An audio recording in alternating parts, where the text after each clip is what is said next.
Hello everyone, बेटा start कर रहे हैं हम लोग द्रोणा सीरीज के एक छोटे से पार्ट के साथ, जिसमें हम लोग principle of inheritance and variation का जो पार्ट लास्ट पार्ट बचा था उसको हम लोग लेने वाले हैं। इसमें काफी सारे छोटे छोटे टॉपिक है, काफी इंपॉर्टेंट पार्ट है और इस वाले पार्ट से बहुत सारे क्वेश्चन आते हैं। लेक्चर को देखने से पहले मैं दो तीन चीजें आपसे बोलूंगा। बेटा हम लोग क्या करते हैं, हमेशा कोशिश करते हैं कि आपको अच्छे से अच्छा कंटेंट पढ़ाएं और उसी के अराउंड एक बढ़िया कोशिश रहेगी इस पूरे लेक्चर में। जो भी बच्चे इस लेक्चर को देख रहे हो, इसके 3 पार्ट और हैं, उससे ये पूरा चैप्टर कंप्लीट हो जाएगा। तो लगभग अगर हम 7-8 घंटे के लेक्चर को देखकर इसको और बाकी के 3 मिलाकर टोटल 7-8 घंटे का लेक्चर बनेगा, उसको देखकर इस चैप्टर को अगर कंप्लीट कर सकते हैं तो ये बहुत अच्छा है। अब ये सवाल आपके मन में होगा, क्या ये नीट के लिए सफिशिएंट है? बिल्कुल हाँ, बिल्कुल यस। क्या ये बोर्ड्स के लिए भी सफिशिएंट है? यदि आपसे मैं कहूं कि मैं एनसीईआरटी पढ़ा रहा हूं तो ये बोर्ड और नीट दोनों के लिए सफिशिएंट है, यस। और एक और सवाल जो आपके मन में है, सर इतना टाइम क्यों लगा इसको कराने में? बेटा बहुत सारी चीजों में हम लोग इन्वॉल्व होते हैं और चीजें कई बार मिस होती हैं, पर ऐसा नहीं है कि इंटेंट नहीं है और कोशिश नहीं है। ठीक है, तो स्टार्ट करते हैं लेक्चर को। तो क्या क्या पढ़ेंगे आज इसमें? पार्ट 4 में हम लोग ये वाले टॉपिक्स पे डिस्कस करने वाले हैं। मैं आपसे सेक्स डिटर्मिनेशन पढ़ाऊंगा, पेडिग्री एनालिसिस पढ़ाऊंगा, म्यूटेशन पढ़ाऊंगा, जेनेटिक डिसऑर्डर। तो काफी बड़े टॉपिक्स हैं जो इसमें मैं लेने वाला हूं। दूसरा, लिंकेज में मैंने एक पार्ट अभी आपको पढ़ाना है जिसमें हम कहते हैं ड्रोसोफिला जेनेटिक्स। मतलब क्या होता है कि ड्रोसोफिला में क्या ऐसा है कि क्या उसकी सारी चीजें हैं, उसको हम लोग डिस्कस करेंगे और वहां से हम लोग मतलब चीजों को आगे लेकर मूव करेंगे। तो ड्रोसोफिला जेनेटिक्स एक इंपॉर्टेंट कंपोनेंट है लिंकेज वाले टॉपिक का, उसको ले लेते हैं पहले, उसको आपको समझाते हैं। और एनसीईआरटी में डायग्राम दे रखे हैं, क्या सर वो भी समझाओगे? बिल्कुल वो भी समझाऊंगा। तो आपने वो 3 पार्ट देखे हुए होने चाहिए, उसके नोट्स बने हुए होने चाहिए और फिर इस पार्ट को आप देखेंगे और पूरा आपको समझना है। कौन कौन रिवाइज कर सकता है? क्लास 12 के वो बच्चे जो बोर्ड के लिए पढ़ रहे हैं, क्लास 12 के वो बच्चे जो नीट के लिए तैयार कर रहे हैं, और ड्रॉपर स्टूडेंट्स भी इस पूरे लेक्चर को देख सकते हैं, आपको सारा समझ आएगा। फिर मैं बोलूंगा लॉजिकल तरीके से पढ़ेंगे, चीजों को समझते हुए पढ़ेंगे। ठीक है, स्टार्ट करते हैं बेटा। सबसे पहले हमने बात की थी ड्रोसोफिला की, तो मैं आपसे पूछूं ड्रोसोफिला क्या होता है? देखो, लिंकेज के एक्सपेरिमेंट जो किए गए हैं ना, सबसे ज्यादा एक्सपेरिमेंट लिंकेज पर किया है टीएच मॉर्गन ने। टीएच मॉर्गन को फादर ऑफ एक्सपेरिमेंटल जेनेटिक्स भी बोला जाता है। टीएच मॉर्गन के 2-3 इंपॉर्टेंट कंट्रीब्यूशन में से सबसे पहला क्या था, उन्होंने क्रोमोसोमल थ्योरी का एक्सपेरिमेंटल वेरिफिकेशन दिया था। दूसरा, उन्होंने बताया था कि जीन्स जो हैं वो क्रोमोसोम पर लोकेट होती हैं। तीसरा, उन्होंने बोला था कि जो जीन्स होती है ना वो एक्स क्रोमोसोम पर होती हैं। तो अगर मैं अगर आपसे कहूं कि मॉर्गन का क्या कंट्रीब्यूशन है, तो मॉर्गन में हम ये बोल सकते हैं, एक तो एक्सपेरिमेंटल वेरिफिकेशन है। किसकी एक्सपेरिमेंटल वेरिफिकेशन है? एक्सपेरिमेंटल वेरिफिकेशन है किस चीज की बेटा? क्रोमोसोमल थ्योरी की। दूसरा, उन्होंने सेक्स लिंकेज। सेक्स लिंकेज मतलब what is meaning of sex linkage? Genes are located on X chromosome. उसके अलावा लिंकेज, ये कुछ कंट्रीब्यूशन है टीएच मॉर्गन के जो आपने ध्यान रखने हैं। उसके बाद मैं अगर आपसे एक सवाल पूछूं, मेंडल ने किस तरह के क्रॉस कराए थे? सर मेंडल ने कराए थे मोनोहाइब्रिड क्रॉस, डायहाइब्रिड क्रॉस और टेस्ट क्रॉस, इस तरह के क्रॉस कराए थे। मॉर्गन ने लिंकेज डिस्कवर करी है। लिंकेज के लिए हमेशा से 2 कैरेक्टर का होना जरूरी है। तो टीएच मॉर्गन ने जो क्रॉस डिस्कवर किया उसको हम क्या नाम देते हैं? उसको हम नाम देते हैं डायहाइब्रिड क्रॉस। तो मॉर्गन ने जो भी क्रॉस कराए वो मेंडल जैसे ही थे और वो डायहाइब्रिड क्रॉस थे। बस फर्क क्या था कि डायहाइब्रिड क्रॉस के रिजल्ट्स अलग आए। जब मेंडल ने क्रॉस कराए तो रिजल्ट आया था फिनोटिपिक रेशियो 9331। लेकिन क्या टीएच मॉर्गन के क्रॉस में भी यही रिजल्ट आए? नहीं आए। तो हमें यह ध्यान रखना है कि टीएच मॉर्गन ने भी वही क्रॉस कराए थे जो मेंडल ने कराए थे, और वो डायहाइब्रिड क्रॉस कराए उन्होंने। और उन्होंने क्या किया बेटा, रिजल्ट जो था, रिजल्ट डेविएट कर गया था। डेविएट मतलब जो नॉर्मल रिजल्ट आता था, डेविएट फ्रॉम 9331, ये वाला रिजल्ट तो नहीं आया। ठीक है, तो मॉर्गन ने नॉर्मल डायहाइब्रिड क्रॉस कराए ड्रोसोफिला पे। तो सबसे पहले जरा जानते हैं यार ड्रोसोफिला क्या होता है। आपको पता है कि ड्रोसोफिला इस तरीके से एक फ्रूट फ्लाई होती है हमारे पास। ये जो फ्रूट फ्लाई है ये एक प्रकार का इंसेक्ट है। तो ये जो इंसेक्ट है ना बेटा, इसके अंदर क्रोमोसोम के बारे में आपको पता होना चाहिए। तो क्रोमोसोम कितने हैं इसमें? 8 है। 8 को आप ऐसे लिखोगे कि 2n इज इक्वल टू 8 है। कितने क्रोमोसोम? 8 है। तो ये मैंने 8 क्रोमोसोम बना रखे हैं।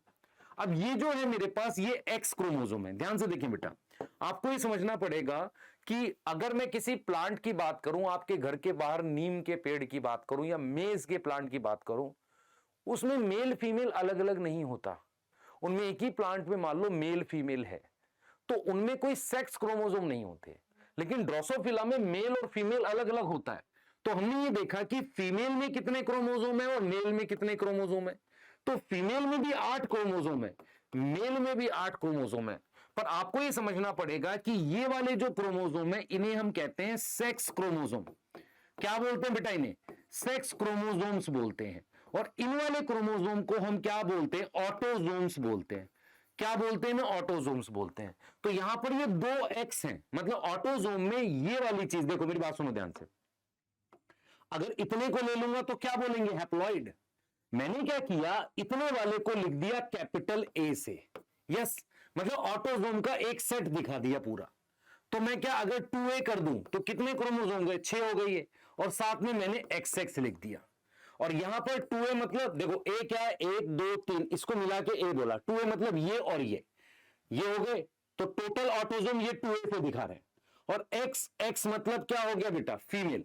और 2a प्लस x और y, ये y है, ये x है। तो इसको मैंने क्या बोल दिया? मेल बोल दिया। यस।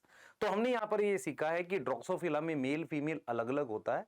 मेल में 2a मतलब a का मतलब है ऑटोसोम का एक सेट मतलब ये वाला ऑटोसोम का पूरा ये एक सेट। ऐसे 2 होंगे तो 2a लिख रहे हैं। यस। तो टोटल क्रोमोसोम की संख्या कितनी है? 8 है। और ड्रोसोफिला में मेल और फीमेल अलग अलग होता है, मतलब मेल में XY क्रोमोसोम है, फीमेल में X क्रोमोसोम, XX क्रोमोसोम है।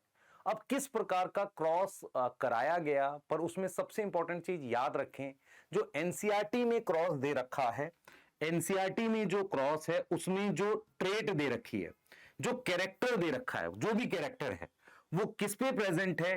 कैरेक्टर ऑन X क्रोमोसोम पे। किस पे है? वहां पर X क्रोमोसोम पे। इसका मतलब जो भी कैरेक्टर्स हैं उनको हम नाम लिखेंगे X लिंक्ड। कर सकते हो बात? सोचो। तो जो भी कैरेक्टर है उनको हम नाम लिखेंगे X लिंक्ड। तो हमने ये दिमाग में रखना है कि ड्रोसोफिला में रिजल्ट ये नहीं आया था डायहाइब्रिड क्रॉस का। दूसरा क्या है कि मॉर्गन ने बहुत सारे एक्सपेरिमेंट्स किए ड्रोसोफिला पे और एक क्रॉस कराए, डायहाइब्रिड क्रॉस, जैसे मेंडल ने कराए थे। मेंडल के डायहाइब्रिड क्रॉस की क्या बात थी? उन्होंने प्योर पेरेंट को लेके क्रॉस कराना है, जो F1 आता है उसकी सेल्फिंग करते थे, यही तो था। प्योर पेरेंट को लेके क्रॉस कराना है, जो F1 आता है उसकी उन्होंने क्या करी? सेल्फिंग करी। तो यहां पर आपने ध्यान रखना है, यहां पर आपने ध्यान रखना है कि जो एनसीईआरटी में क्रॉस दे रखा है, क्रॉस दे रखा है, आप ध्यान से सुने, एनसीईआरटी में जो क्रॉस दे रखा है उसमें क्या दे रखा है? जो भी कैरेक्टर है वो X क्रोमोसोम पे है। और इन ऐसे कैरेक्टर को कहते हैं X लिंक कैरेक्टर। उसमें कौन कौन से कैरेक्टर? एक है बॉडी कलर, एक है बॉडी कलर, दूसरा है आई कलर, और तीसरा है विंग का साइज, पंख का साइज। ये 3 कैरेक्टर लिए गए थे, ये 3 कैरेक्टर लिए गए थे क्रॉस कराने के लिए। यस और नो? Yes sir. अब आ जाते हैं हम लोग, बात कर लेते हैं, ये एक्स क्रोमोसोम है। मैंने क्या किया है? एक एक्स क्रोमोसोम बना दिया है ड्रोसोफिला का। क्या आपको मेरी ये बात समझ में आ गई? अभी तक जो मैंने बात बोली एक बार रिपीट करूंगा, फिर से सुनेंगे। मैं आपको ये कह रहा हूं कि TH मॉर्गन जो थे, उन्हें फादर ऑफ एक्सपेरिमेंटल जेनेटिक्स बोला जाता है। TH मॉर्गन जो है, उन्होंने लिंकेज पे बहुत काम किया। TH मॉर्गन ने नॉर्मल डायहाइब्रिड क्रॉस कराए ड्रोसोफिला में। उन्होंने जो ड्रोसोफिला लिया उस पे ऑटोसोम और सेक्स क्रोमोसोम दोनों होते हैं। ड्रोसोफिला में टोटल 8 क्रोमोसोम है, 8 मेल में 8 फीमेल में। मेल में क्रोमोसोम है XY सेक्स क्रोमोसोम, और फीमेल में जो सेक्स क्रोमोसोम है उसे XX कहते हैं। मॉर्गन ने जो क्रॉस कराए वो बहुत सारे थे, उसमें से एनसीईआरटी में वो क्रॉस दिया गया है जिसमें कैरेक्टर X क्रोमोसोम पे प्रेजेंट है। ऐसे 3 कैरेक्टर हम लेंगे, एक लेंगे बॉडी कलर, दूसरा आई कलर, और तीसरा कैरेक्टर हम लेंगे विंग का साइज। इसके हिसाब से अगर आप देखें डोमिनेंट और रिसेसिव ट्रेट की बात करेंगे। तो जैसे मैंने यहां पर पहला कैरेक्टर ले लिया, मैंने पहला कैरेक्टर ले लिया बॉडी कलर। तो जब हम यहां पर बॉडी कलर की बात कर रहे हैं तो बॉडी कलर की 2 ट्रेट हैं। एक मेरे पास है ब्राउन बॉडी, तो ब्राउन बॉडी मेरे पास डोमिनेंट है। यस। और येलो बॉडी क्या है मेरे पास, क्या है, ये येलो बॉडी क्या है बेटा, रिसेसिव है। तो अगर मैं कैरेक्टर की बात करूं तो मैंने यहां पर लिख दिया है बॉडी कलर। बॉडी कलर में मेरे पास येलो जो है वो डोमिनेंट है, और मेरे पास अगर आप ध्यान से देखें, सॉरी, ब्राउन, मेरे पास ब्राउन बॉडी मतलब ड्रोसोफिला की कैसी बॉडी है, ब्राउन बॉडी, वो डोमिनेंट है, और येलो बॉडी क्या है, रिसेसिव है। अब यहां पर आपको एक बात समझनी पड़ेगी, कैपिटल टी डोमिनेंट के लिए होता था, स्मॉल टी रिसेसिव के लिए। लेकिन हमने क्या किया, एक सिंबल यूज किया, मैंने छोटा y लिख दिया येलो बॉडी के लिए, और ब्राउन बॉडी को दिखाने के लिए y प्लस लिख दिया। ये जो प्लस साइन है ये डोमिनेंट ट्रेड दिखाता है, समझ में आ रहा है। तो सबसे पहले उन्होंने एक कैरेक्टर लिया बॉडी कलर, उसके बाद दूसरा लिया आई कलर, और तीसरा लिया उन्होंने विंग का साइज। विंग का, विंग मतलब पंख का साइज। यहां पर जो मेरे पास उन्होंने सेकंड लिया आई कलर, तो आई कलर में कौन सा आई कलर डोमिनेंट है, रेड आई, और कौन सा रिसेसिव है, व्हाइट आई। तो अगर मैं व्हाइट आई को, व्हाइट आई का सिंबल लिखूं मैं W, तो रेड आई को क्या लिखूंगा, W प्लस। मैं Y लिखूं तो यहां पर क्या लिखूंगा, Y प्लस लिखूंगा। फिर मेरे पास क्या आ गया बेटा, विंग का साइज आ गया। फिर क्या आ गया, विंग का साइज आ गया। विंग के साइज में, विंग के साइज में मेरी बात सुनना ध्यान से बेटा, विंग के साइज में नॉर्मल विंग, नॉर्मल मतलब नॉर्मल साइज, नॉर्मल विंग, और यहां पर हमने लिख दिया मिनिएचर विंग। यहां पर हमने क्या लिख दिया, मिनिएचर विंग लिख दिया। तो नॉर्मल विंग मेरे पास क्या है बेटा, नॉर्मल विंग मेरे पास क्या है, हम यहां पर क्या लिख रहे हैं, नॉर्मल विंग लिख रहे हैं, नॉर्मल, और ये मिनिएचर है, ध्यान से सुनेंगे। तो मिनिएचर विंग को हमने लिख दिया M से, तो नॉर्मल को क्या लिखोगे, M प्लस से, ठीक है। तो आप में से ये बातें समझ गए हैं, तीन कैरेक्टर ले रहे हैं, body colour brown dominant yellow recessive, आई colour red dominant white recessive, wing size बताइए M और M प्लस। तो मिनिएचर मतलब छोटा और नॉर्मल मतलब ये, तीन कैरेक्टर लिए थे टीएच मॉर्गन ने, और डायहाइब्रिड क्रॉस कराया था। अब मेरे मन में आपसे एक सवाल आया, क्या आपके मन में आया, सर कैरेक्टर तो तीन लिए, डायहाइब्रिड क्रॉस कैसे कराया होगा। ऐसा किया उन्होंने कि पहले इसके और इसके बीच में क्रॉस कराया, फिर इसके और इसके बीच में क्रॉस कराया। यस और नो, सोचो। यस। और जब उन्होंने ये क्रॉस कराया ना, तो उनको पता चला कि इसके बीच में रिकॉम्बिनेंट जो है 1.3% आ रहे हैं, और इसके बीच में रिकॉम्बिनेंट 37.2% आ रहे हैं। तो ये उन्होंने खुद से समझा कि यार डिस्टेंस अगर ज्यादा है, डिस्टेंस ज्यादा है तो ज्यादा रिकॉम्बिनेंट आ रहे हैं, यहां डिस्टेंस कम है तो यहां रिकॉम्बिनेंट क्या आ रहे हैं, कम आ रहे हैं। और इसे ही तो लिंकेज कहते हैं, इसे ही तो लिंकेज कहते हैं। लिंकेज क्या होता है, जीन्स एक साथ प्रेजेंट है। तो टीएच मॉर्गन ने जो दो क्रॉस कराए, क्या क्या कराया होगा, उन्होंने बॉडी कलर और आई कलर के बीच का क्रॉस है, फिर आई कलर और विंग के साइज के बीच का क्रॉस है। यही क्रॉस उन्होंने किस में बना रखा है, एनसीईआरटी में ड्रॉ किया हुआ, ठीक है। क्या हम इतना याद कर सकते हैं। तो आपको यह ध्यान रखना है कि क्रॉस हम जो बनाएंगे ना, क्रॉस हम कुछ इस तरीके से बनाएंगे। हम क्या लेंगे, रिसेसिव फीमेल को लेकर क्रॉस कराएंगे, रिसेसिव फीमेल लेंगे, उसको क्रॉस कराएंगे डोमिनेंट मेल से। ऐसा ही हम किसमें करेंगे, क्रॉस सेकंड में। दो क्रॉस कराने, पहले क्रॉस को बॉडी कलर और आई कलर को लेना है, दूसरे क्रॉस में आई कलर और विंग साइज को लेना है। जब मैं रिसेसिव फीमेल ले रहा हूं, रिसेसिव फीमेल बताओ क्या होगी, रिसेसिव फीमेल दोनों की, दोनों कल के रिसेसिव ट्रेट लेने, येलो बॉडी और व्हाइट आई। तो येलो बॉडी और व्हाइट आई फीमेल ले लिया मैंने, व्हाइट आई क्या ले लिया मैंने, फीमेल। फीमेल का सिंबल ऐसे आएगा। अब मैं आपसे कह रहा हूं, मान लो मैंने आपको दो एक्स क्रोमोसोम बना दिए ऐसे। भाई अगर आपसे पूछा जाए रिसेसिव फीमेल है, तो रिसेसिव फीमेल के लिए मुझे बताओ क्या यूज करेंगे, येलो बॉडी के लिए क्या यूज करेंगे। सर येलो बॉडी के लिए डबल वाई आएगा। डबल वाई क्यों आएगा भाई, एक क्यों नहीं आ सकता, क्योंकि आपको रिसेसिव कैरेक्टर में दो लेने पड़ेंगे ना भाई, होमोजाइगस लोगे। येलो बॉडी व्हाइट आई, व्हाइट आई मतलब WW, ठीक है। येलो बॉडी व्हाइट आई ले लिया हमने, ठीक है।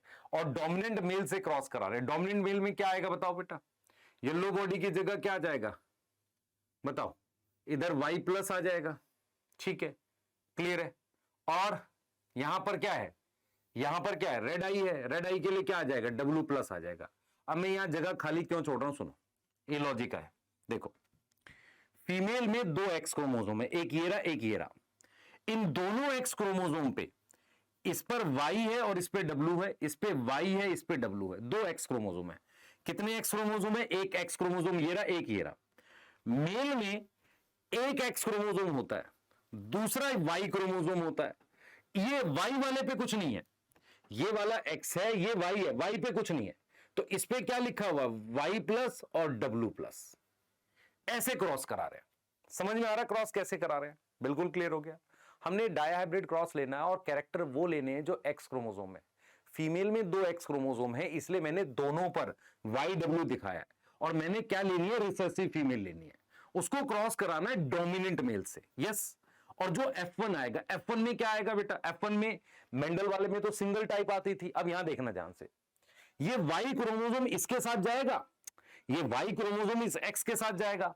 तो मेरे पास एक मेल आएगा, एक मेल, मेल वो वाला मेल नहीं कि मेल किया किसी ने मुझे, यहां पर मेल है, हाँ ठीक है। यहां पे एक मेल आएगा जिसपे वाई और डब्ल्यू होगा। मतलब ये कौन सा मेल है, ये है येलो बॉडी व्हाइट आई वाला, येलो बॉडी व्हाइट आई वाला। यस और नो, यस सर। और अगर ये इसके साथ चला जाए तो जो फीमेल है वो हेट्रोजाइगस आएगी। फीमेल कैसी आएगी, हेट्रोजाइगस आएगी। कैसे हेट्रोजाइगस आएगी, ये देख, यहां पर वाई प्लस डब्ल्यू प्लस है और यहां वाई डब्ल्यू है, तो यहां मैंने वाई डब्ल्यू लिख दिया, यहां मैंने वाई प्लस डब्ल्यू प्लस लिख दिया। अब इसमें डोमिनेंट कौन है, वाई प्लस है और डब्ल्यू प्लस है, तो ये हो गया रेड, रेड आई। और कैसी बॉडी, ब्राउन बॉडी। और क्या है ये, फीमेल है। अब ये कौन सी जनरेशन आई, सर ये F1 आ गई। अब इसकी सेल्फिंग कर दे। इसी तरीके से तुझे इसका क्रॉस बनाना है। अब यहां आई कलर लेना है और विंग साइज लेना है। तो यहां पर तूने जो येलो बॉडी व्हाइट आई ली है ना, तो तुझे लेना व्हाइट आई मिनिएचर विंग की फीमेल। फिर मेल क्या लेगा, रेड आई नॉर्मल विंग का मेल लेगा। यस, क्रॉस कराएगा, ये आएगा F1। अब इस F1 की सेल्फिंग करनी है, ये क्रॉस है। सर हमें ये पूरे क्रॉस याद करने, तुझे समझना है, बिना समझे रिजल्ट समझना है। रिजल्ट ये है कि इन दोनों कैरेक्टर के बीच का डिस्टेंस कम है। अगर डिस्टेंस कम है तो तू खुद बता जरा, अगर डिस्टेंस कम है तो रिकॉम्बिनेंट क्या होंगे, कम होंगे। डिस्टेंस ज्यादा है तो रिकॉम्बिनेंट ज्यादा होंगे, यही तो है। तो मेंडल मॉर्गन ने दो क्रॉस दिए, क्रॉस वन इसके बीच में। और क्रॉस कराते वक्त क्या ध्यान रखना है, फीमेल रिसेसिव लेनी है और मेल डोमिनेंट। क्रॉस कराया, F1 आया, F1 में मेल फीमेल दोनों आएंगे। फीमेल हेट्रोजाइगस आएगी, मेल तो एक ही एक्स क्रोमोसोम है, वो तो हमेशा ही होमोजाइगस होगा। यस, ठीक है। आगे की बात कर लेते हैं, आगे आ जाते हैं। हमारे पास क्रॉस वन है बेटा, हमारे पास क्रॉस वन है, जो मैं आपको बता रहा था, वही क्रॉस वन के बारे में अपने बात करेंगे, वही हम क्रॉस वन के बारे में बात करेंगे। देख क्या है क्रॉस वन, ध्यान से देखियो। देख क्रॉस वन क्या है, मैंने दो, एक एक्स और एक, देख मैंने मेल को कौन सा लेना है, मेल कौन सा लेना है बता बेटा, मेल लेना है डोमिनेंट। तो यहां पर मैंने, ये एक्स क्रोमोसोम है, ये वाई है, ये दोनों क्या है, ये दोनों एक्स क्रोमोसोम है। तो यहां पर मैंने क्या ले लिया, मैंने मतलब वाई प्लस डब्ल्यू प्लस। तो ये क्या हो गया, ये ब्राउन बॉडी, ब्राउन बॉडी और रेड आई मेल है। इसको क्रॉस कराया किससे, यहां पर मेरे को फीमेल लेनी है, तो वाई डब्ल्यू और वाई डब्ल्यू। तो ये क्या आ गया, ब्राउन बॉडी की जगह क्या आ गया बेटा, येलो बॉडी। खुद से देख, येलो बॉडी और वाइट आई मेल, वाइट आई मेल आ गया। ठीक है, अब जरा यहां समझते हैं, यहां समझते हैं, ध्यान से सुनेंगे बेटा, यहां समझते हैं, यहां से आगे चलते हैं। अब इनके क्रॉस के रिजल्ट्स देखते हैं। ठीक है, इनके क्रॉस के रिजल्ट्स देखते हैं। ठीक है बेटा, तो यहां पर आप देख रहे हो कि ये येलो बॉडी व्हाइट आई मेल है। अब मेरी बात सुनना, ध्यान सुनना, ये वाला जो क्रोमोसोम है, ये मेरे पास यहां भी आएगा और यहां भी आएगा। तो मैंने यहां पर क्या लिख दिया सर, यहां पर वाई डब्ल्यू लिख दो, यहां क्या लिख दिया, वाई डब्ल्यू लिख दो। आप अपनी एनसीईआरटी की वो क्रॉस वाला जो फर्स्ट क्रॉस है उसको ओपन करके देख सकते हो। यहां पर मेरे पास क्या आ जाएगा, यहां से वाई प्लस डब्ल्यू प्लस आ गया। तो 2 एक्स क्रोमोसोम फीमेल में होते हैं, ये फीमेल हो गई, और फीमेल हेट्रोजाइगस हो गई। फीमेल क्या हो गई? हेट्रोजाइगस। हेट्रोजाइगस अगर कोई है, मान लो मैं आपसे कहूं कोई हेट्रोजाइगस है, तो वो कितने तरह के गैमेट बनाएगा? जैसे मान लो ऐसा कोई होता तो कितने गैमेट बनाता? ए के साथ बी बनाता। अच्छा चलो पहले उस पर बात नहीं करते। अच्छा ये क्या है? ये मेल है, तो इस मेल का क्या है? येलो बॉडी व्हाइट आई। कैसा है? व्हाइट आई। अब इसके जो वो बनेंगे, एक ये बनेगा और एक ये बनेगा। ये क्या है बेटा? ये मेरे पास देखो, ए के साथ बी आएगा, ए के साथ स्मॉल बी आएगा, स्मॉल ए के साथ कैपिटल बी, स्मॉल ए के साथ स्मॉल बी। तो कैपिटल ए के साथ कैपिटल बी, कैपिटल ए के साथ स्मॉल बी, स्मॉल ए के साथ कैपिटल बी, स्मॉल ए के साथ स्मॉल बी। ये 4 आ गए बेटा मेरे पास। ये कितने आ गए? 4 आ गए। ठीक है, ऐसे ही अब मुझे क्या करना है? जैसे ये क्या थे? ये पेरेंट थे। ये क्या थे? पेरेंट थे। ये आ गई F1। अब मुझे इस फीमेल को इससे क्रॉस कराना है, मेल से। अब मुझे बताओ इस मेल के कितने गैमेट बनेंगे? 2 बनेंगे। कितने गैमेट बनेंगे? 2। 2 क्यों बनेंगे? एक में ये चला जाएगा और एक में ये चला जाएगा। इस फीमेल की, ये हेट्रोजाइगस है, कितने गैमेट बनेंगे? 4। 4 कौन से? देख, एक बनेगा YW, ये एक बनेगा Y प्लस डब्ल्यू प्लस, ये एक बनेगा Y के साथ W प्लस, ये और एक बनेगा Y प्लस के साथ W। तो टोटल कितने गैमेट हो गए? 4 हो गए। समझ में आ रहा है कि नहीं आ रहा? तो हमारे पास ये पेरेंट है, ये पेरेंट है और ये F1 है। यस, इसको इससे क्रॉस कराया, ये आ गया मेरे पास क्या? F1 आ गया। ये मेरे पास क्या आ गया? F1 आ गया। ये मेल है और ये फीमेल है, तो मैंने मेल को क्रॉस करा दिया फीमेल से। यस, मेल को क्रॉस करा दिया फीमेल से। फीमेल के 4 गैमेट बने, मेल के 2 बने, तो टोटल क्रॉस करके जो रिजल्ट आएगा 8 प्रोजेनी आएंगी। भाई आपसे अगर पूछा जाए ये पेरेंट हो गए, यस, ये F1 आ गया। F1 की क्या होती है? सेल्फिंग। तो इसी फीमेल को इसी मेल से क्रॉस कराए, यस। तो मेरे पास कितने टाइप के वो आए? कितने टाइप की प्रोजेनी आई? 8। और 8 कैसे लिखोगे? देखो मेरी बात सुनना, कैसे लिखोगे? देखो, YW एक ये gamete, Y plus W plus ये रहा Y, और ये कैसे बनेगा मैं आपको बता देता हूं।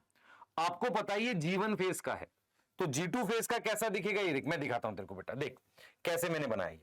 जैसे ये फीमेल है, तो फीमेल में मेरे पास कहां है गैमेट्स? ये देख, फीमेल में मेरे पास क्या थे? ये हेट्रोजाइगस थी, एक Y प्लस W प्लस था और YW था। यस, मेल में क्या था? सर मेल में YW था। यस, अब जरा ये देख, अब क्या है? ये कौन से फेज का है? G1 का। G2 में क्या होगा? ये Y प्लस W प्लस और इसी के जैसा Y plus W plus. Yes, और ये YW और ये YW। अब मुझे इसे क्रॉसिंग ओवर कराते। क्रॉसिंग ओवर का क्या मतलब है?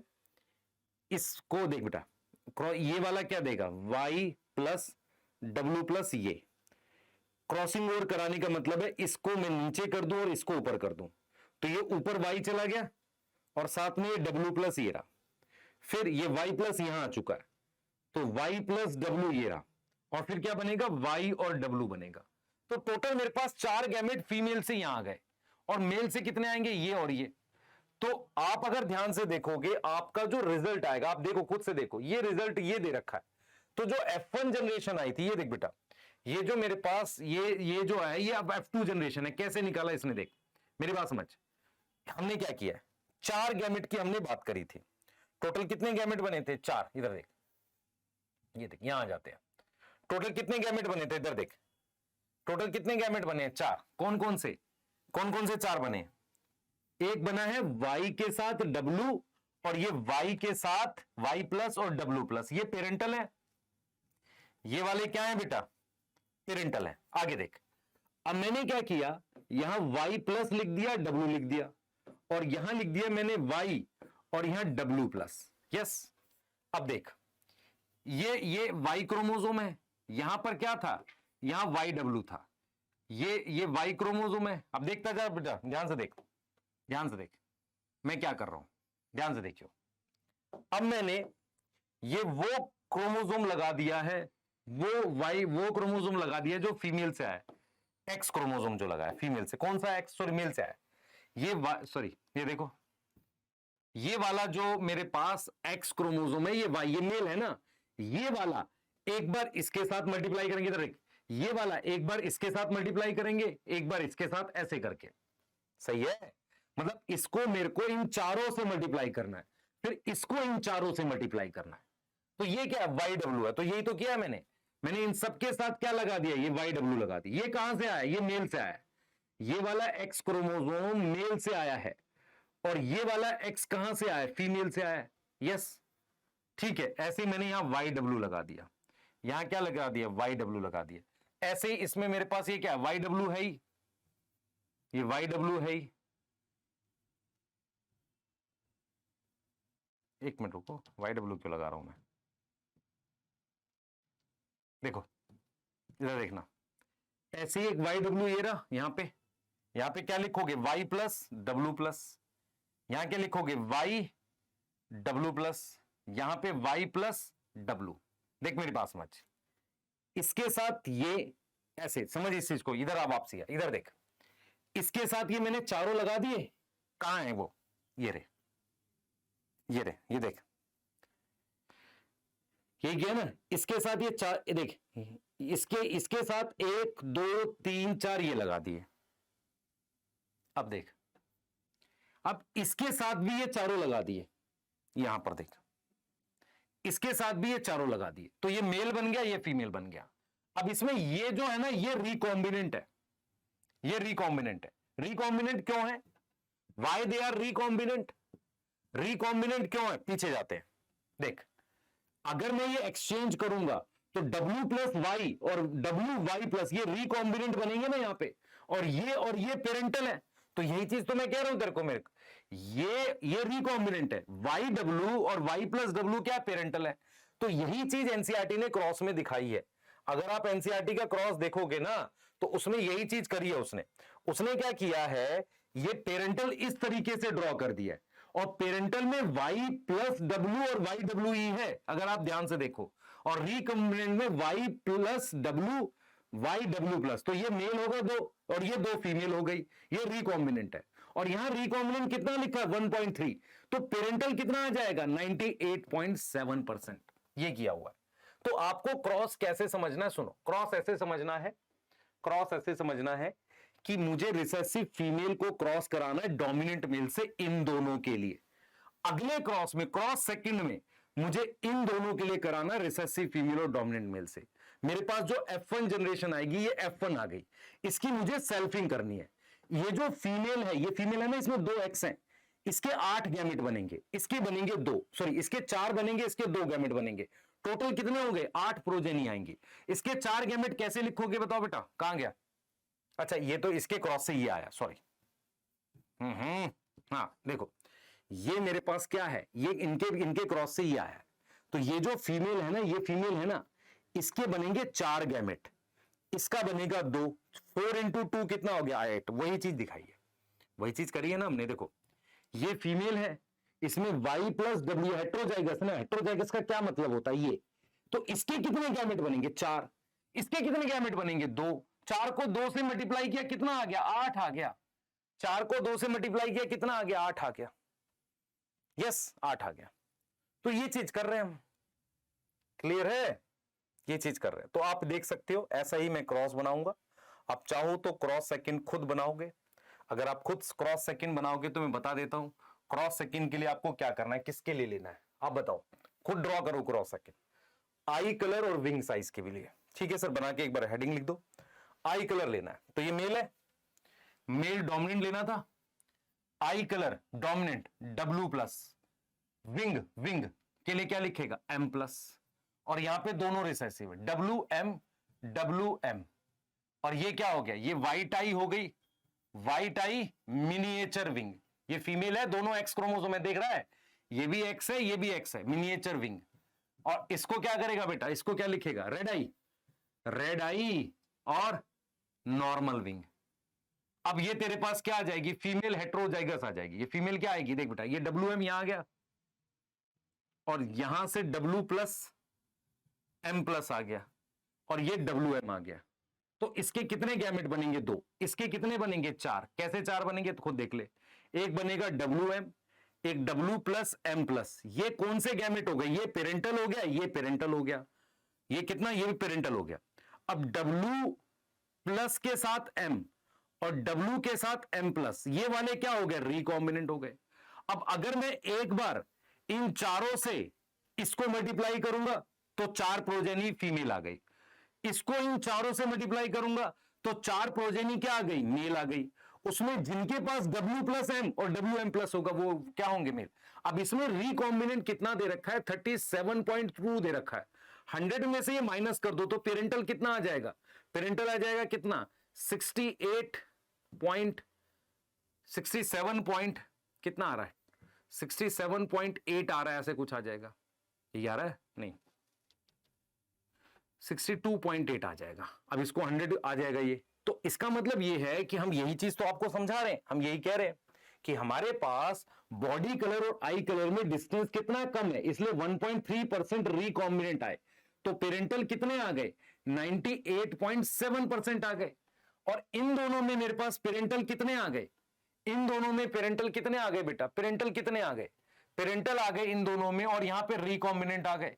तो पेरेंटल यहां इन दोनों में कितने आ गए, ध्यान सुनेंगे, पेरेंटल यहां पर इन दोनों में कितने आ गए, यहां पर, यहां गया 37.2 और कहां गया, ये रहा 37.2 और यहां पे 62.8 आ गया। तो डिस्टेंस ज्यादा है इसलिए ज्यादा आ गया, यही करना है बस। तो वो जो क्रॉस है आप एक बार खुद से बना के देखो, स्टार्ट कैसे करोगे, मैं रिपीट कर रहा हूं। आपने स्टार्ट क्या करना है, आपने क्या करना है, ड्रोसोफिला को ले लेना है, आपने क्रॉस बनाना है सिर्फ एक्स और वाई क्रोमोसोम के बीच में।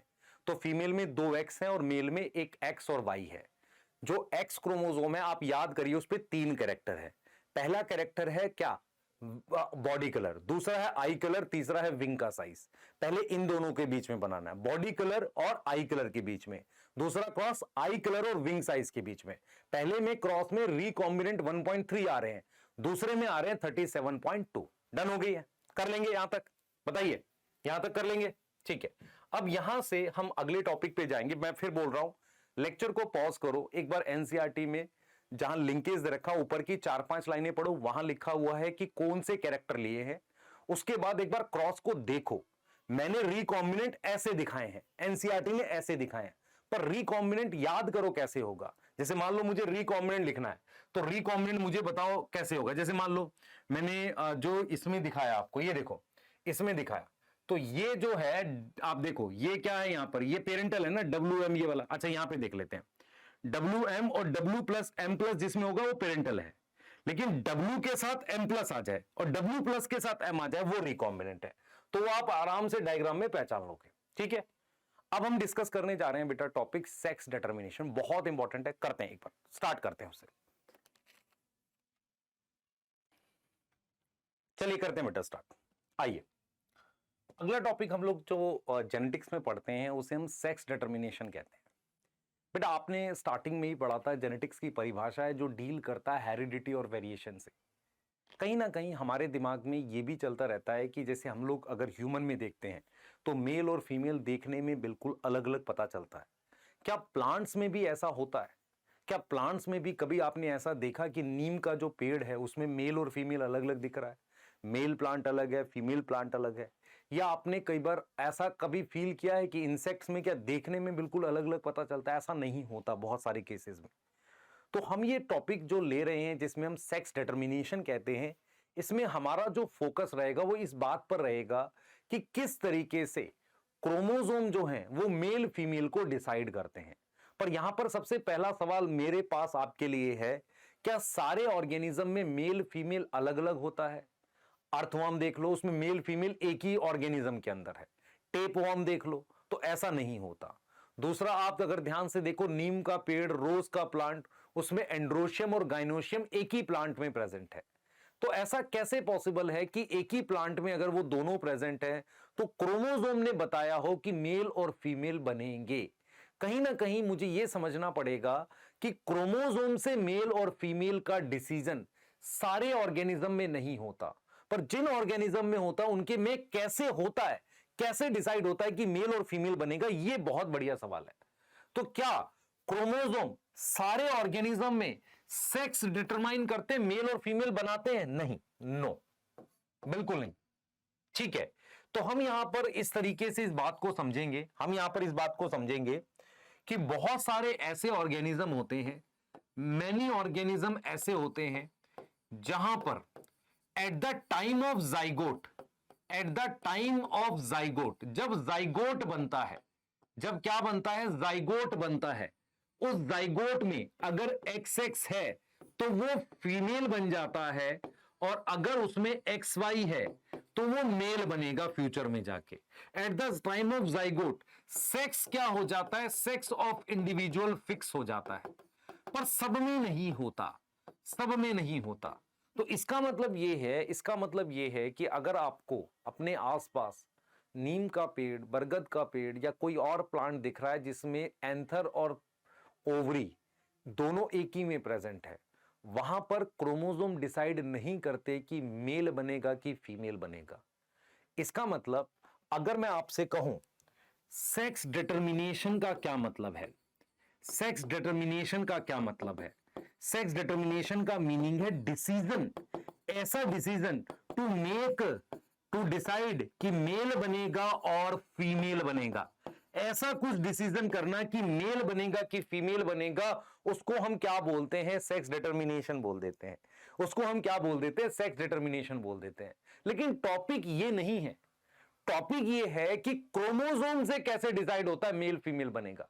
इसका मतलब मैं अगर आपको टॉपिक पढ़ाना चाहूं तो सबसे पहले मैं आपको यह बताऊंगा कि यार सिर्फ क्रोमोसोम डिसाइड नहीं करते कि मेल बनेगा कि फीमेल बनेगा, बहुत सारे ऑर्गेनिज्म में ये डिसीजन मेल बनना है कि फीमेल बनना है कई चीजों पे निर्भर करता है।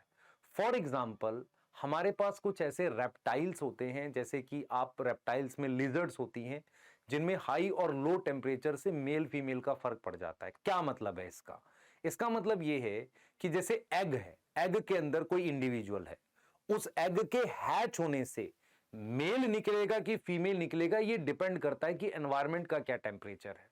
अगर टेम्परेचर लो है तो हो सकता है मेल बन रहा हो, और टेम्परेचर हाई हो तो क्या हो, फीमेल बन रहा हो। इस तरह की सेक्स डिटर्मिनेशन को कहते हैं एनवायरमेंटल सेक्स डिटर्मिनेशन। इसके अलावा बहुत सारे बैक्टीरिया में सेक्सुअल रिप्रोडक्शन के लिए खास तरह के प्लाज्मिड होते हैं जिन्हें हम एफ प्लाज्मिड कहते हैं। तो वो प्लाज्मिड डिसाइड करते हैं कि ये मेल बैक्टीरिया है कि फीमेल बैक्टीरिया। तो हम यहां पर क्लियरली कहेंगे कि सेक्स डिटर्मिनेशन हमारे पास तीन तरह का होता है। एक होता है एनवायरमेंटल, एनवायरमेंटल मतलब हमारे पास टेम्परेचर, टेम्परेचर और any other factor, any other factor की वजह से, और क्या हो सकता है बताते हैं, फैक्टर की वजह से मेल और फीमेल डिसाइड होते हैं, मेल और फीमेल डिसाइड होते हैं, मतलब सेक्स डिसाइड होता है। बेसिकली ये क्या है, मेल और फीमेल क्या है, सेक्स डिसाइड होता है। जैसे एक वॉर्म होता है हमारे पास, एक वॉर्म मतलब कीड़ा, एक वॉर्म होता है, उसके आसपास अगर बहुत सारे मेल हैं तो एग में से फीमेल हैच करके निकलता है, और अगर फीमेल है तो एग में से मेल हैच करके निकलता है। तो इसे हम क्या बोलते हैं, एनवायरमेंटल। इसमें हमारे पास एक तो रेप्टाइल्स आ जाते हैं, उसके अलावा मेरे पास कुछ मोलुस्का आ जाते हैं, सम मोलुस्का, सम मोलुस्का, है ना, सम रेप्टाइल्स और मोलुस्का में ऐसा होता है। अब मैं आपसे ये कह रहा हूं कि हमारे पास एक बैक्टीरिया है, उस बैक्टीरिया में इस प्लाज्मिड, इस न्यूक्लियोइड के अलावा एक खास तरह का प्लाज्मिड होता है, एफ प्लाज्मिड। इसकी वजह से वो स्पेशल फिनोटाइप कैरेक्टर बनाते हैं जिसे आप कहते हो पिलाई, और ये इस दूसरे बैक्टीरिया के साथ जुड़कर इस प्लाज्मिड का ट्रांसपोर्ट करते हैं, यहां से एक ट्यूब बनती है, कॉन्जुगेशन ट्यूब, उसकी वजह से। तो इसे हम कहते हैं प्लाज्मिड की वजह से सेक्स डिटरमाइन होना। इस वाले बैक्टीरिया जिसका डीएनए मूव करता है उसको हम मेल कह देते हैं, और जिसमें डीएनए जाता है उसको फीमेल कह देते हैं। यस और नो? तो क्या यहां पर मेल और फीमेल क्रोमोसोम से डिसाइड हो रहा? नहीं हो रहा, डीएनए डिसाइड कर रहा है पर क्रोमोसोम नहीं है। लेकिन सबसे इंपॉर्टेंट जो इसमें जेनेटिक्स का काम है वो है क्रोमोसोमल सेक्स डिटर्मिनेशन। इसका मतलब यह हो गया कि बहुत सारे ऐसे ऑर्गेनिज्म हैं, many organism including human, many organism including human, जहां पर सेक्स डिटर्मिनेशन, सेक्स डिटर्मिनेशन किस पे डिपेंड करती है, सेक्स डिटर्मिनेशन डिपेंड ऑन किस पे, क्रोमोसोम्स पे। किस पे डिपेंड करती है, क्रोमोसोम्स पे डिपेंड करती है। अच्छा सर, आगे बताओ, मेरी बात बहुत ध्यान से सुनिए। देख, हुआ क्या था बेटा, जब मतलब बहुत सारे जब जेनेटिक्स की काफी ज्यादा डिस्कवरी हुई, मेंडल का काम सामने आया और साइंटिस्ट का काम सामने आया, तो दिमाग में ये चीज चल रही थी, कहीं ना कहीं क्रोमोसोम डिसाइड करते हैं मेल फीमेल, ये जेनेटिक्स को लिंक करता है कहीं ना कहीं क्रोमोसोम से। तो इस बात को सोचते हुए, आप समझना ध्यान से, इस बात को सोचते हुए एक साइंटिस्ट थे जिनका नाम था हैंकिंग। उन्होंने काम किया है क्रोमोसोमल सेक्स डिटरमिनेशन। तो आपको कुछ बेसिक पॉइंट समझ में आ गया। सबसे पहला पॉइंट यह है, क्या सारे जीव में या सारे ऑर्गेनिज्म में क्रोमोसोम के थ्रू मेल फीमेल डिसीजन होता है? नहीं। बेस्ट एग्जांपल है आपके घर के आसपास के प्लांट, जहां पर मेल और फीमेल एक ही प्लांट में होता है। दूसरा पॉइंट, हमारे पास बहुत सारे ऐसे ऑर्गेनिज्म हैं जहां पर एनवायरमेंटल फैक्टर्स के थ्रू मेल फीमेल डिसाइड होता है। क्या ये एनसीईआरटी ने दे रखा? नहीं। तो बहुत सारी कोचिंग्स में इसमें नाम लिखवाए जाते हैं, बोनीलिया, क्रैपिडुला, ये नहीं करने, मैं नहीं लिखवाता, क्योंकि ये देख बेटा, मेरा पॉइंट ये है, यदि मैं आपको बहुत सारे नाम लिखवाऊंगा तो उससे क्या होगा, आपको परेशानियां होंगी याद करने में, ये नहीं करना। फिर आ जाते हैं यहां पर कि प्लाज्मिड में मेल और फीमेल जो है उसकी प्रेजेंस की वजह से क्या होता है, एक प्लाज्मिड दूसरे बैक्टीरिया में जाता है जिसे कॉन्जुगेशन कहते हैं। ये हम पढ़ाते हैं थोड़ा सा, ठीक है? तो उसे हम इसे मेल मान लेते हैं, इसे फीमेल मान लेते हैं। लेकिन हमें जो टॉपिक डिस्कस करना है जेनेटिक्स में वो यही करना है कि क्रोमोसोम के थ्रू कैसे डिसाइड होता है मेल फीमेल बनना। तो इसके लिए एक बहुत इंपॉर्टेंट डिस्कवरी थी जो 1891 में हुई। 1891 बहुत अर्ली है, अगर आप देखें इस बात को लेके कि मेंडल के काम की रीडिस्कवरी 1900 में हुई है। तो 1891 में एक साइंटिस्ट थे जिनका नाम था हैंकिंग। हैंकिंग माइक्रोस्कोप से स्टडी कर रहे थे स्पर्मेटोजेनेसिस। अब यहां पर क्या होता है बेटा, बहुत सारी कोचिंग्स में ये भी लिखवा देते हैं कि किसमें, तो वो इंसेक्ट में कर रहे थे। अब इंसेक्ट का नाम नहीं करना हमें, पर वो लिखवा देते हैं। तो वो स्टडी कर रहे थे स्पर्मेटोजेनेसिस, किसमें, इंसेक्ट में। तो उन्होंने एक चीज ऑब्जर्व करी, उन्होंने ऑब्जर्व किया, क्योंकि ऑब्जर्वेशन इंपॉर्टेंट है। 50% स्पर्म में हमारे पास एक स्ट्रक्चर विजिबल है, एक स्ट्रक्चर दिखा उन्हें, और वो 50% में एब्सेंट था। अदर 50% में क्या था, वो एब्सेंट था। अदर 50% में एब्सेंट था। उन्होंने ये देखा कि जैसे ये स्पर्म है, इन स्पर्म में 50%, मान लो मैंने खूब सारे बना दिए, ये 6 बना दिए, 8 बना दिए, ऐसे बना दिए। 50% स्पर्म में उन्हें एक डेंस स्ट्रक्चर, गाढ़ा स्ट्रक्चर दिख रहा था, और 50% में एब्सेंट था। उन्होंने उस डेंस स्ट्रक्चर को नाम दिया एक्स बॉडी। उसको नाम दिया उन्होंने क्या, नेम्ड एक्स बॉडी। उसको नाम दिया एक्स बॉडी, जो डेंस स्ट्रक्चर था। डेंस स्ट्रक्चर था, किसने नाम दिया, भाई डेंस स्ट्रक्चर को एक्स बॉडी? सर हैंकिंग ने दिया। पर वो उसकी सिग्निफिकेंस नहीं बता पाए, not able to tell significance, ये नहीं बता पाए ये क्या कर रहा है। बाद में पता चला लेटर जो दूसरे साइंटिस्ट थे उन्होंने बताया ये एक्स क्रोमोसोम है। लेटर जो डिफरेंट साइंटिस्ट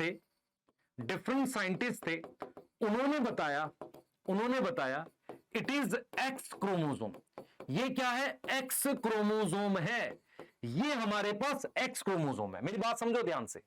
तो इन्होंने ऑब्जर्व किया, हैंकिंग ने 1891 में ऑब्जर्व किया कि स्टडी की स्पर्मेटोजेनेसिस, और उन्होंने बताया कि 50% स्पर्म जो है उनमें स्ट्रक्चर विजिबल है और अदर 50 में नहीं है, जैसे इनमें दिख रहा है इनमें नहीं है। ये इस स्ट्रक्चर को क्या नाम दिया उन्होंने, एक्स बॉडी। वो ये नहीं बता पाए ये क्या है, ये बता ही नहीं पाए। बाद में बताया बहुत सारे साइंटिस्ट ने, ये एक अलग क्रोमोसोम है जिसे उन्होंने बोला एक्स क्रोमोसोम, और ये एक तरह का सेक्स क्रोमोसोम है, ये पता चला बाद में।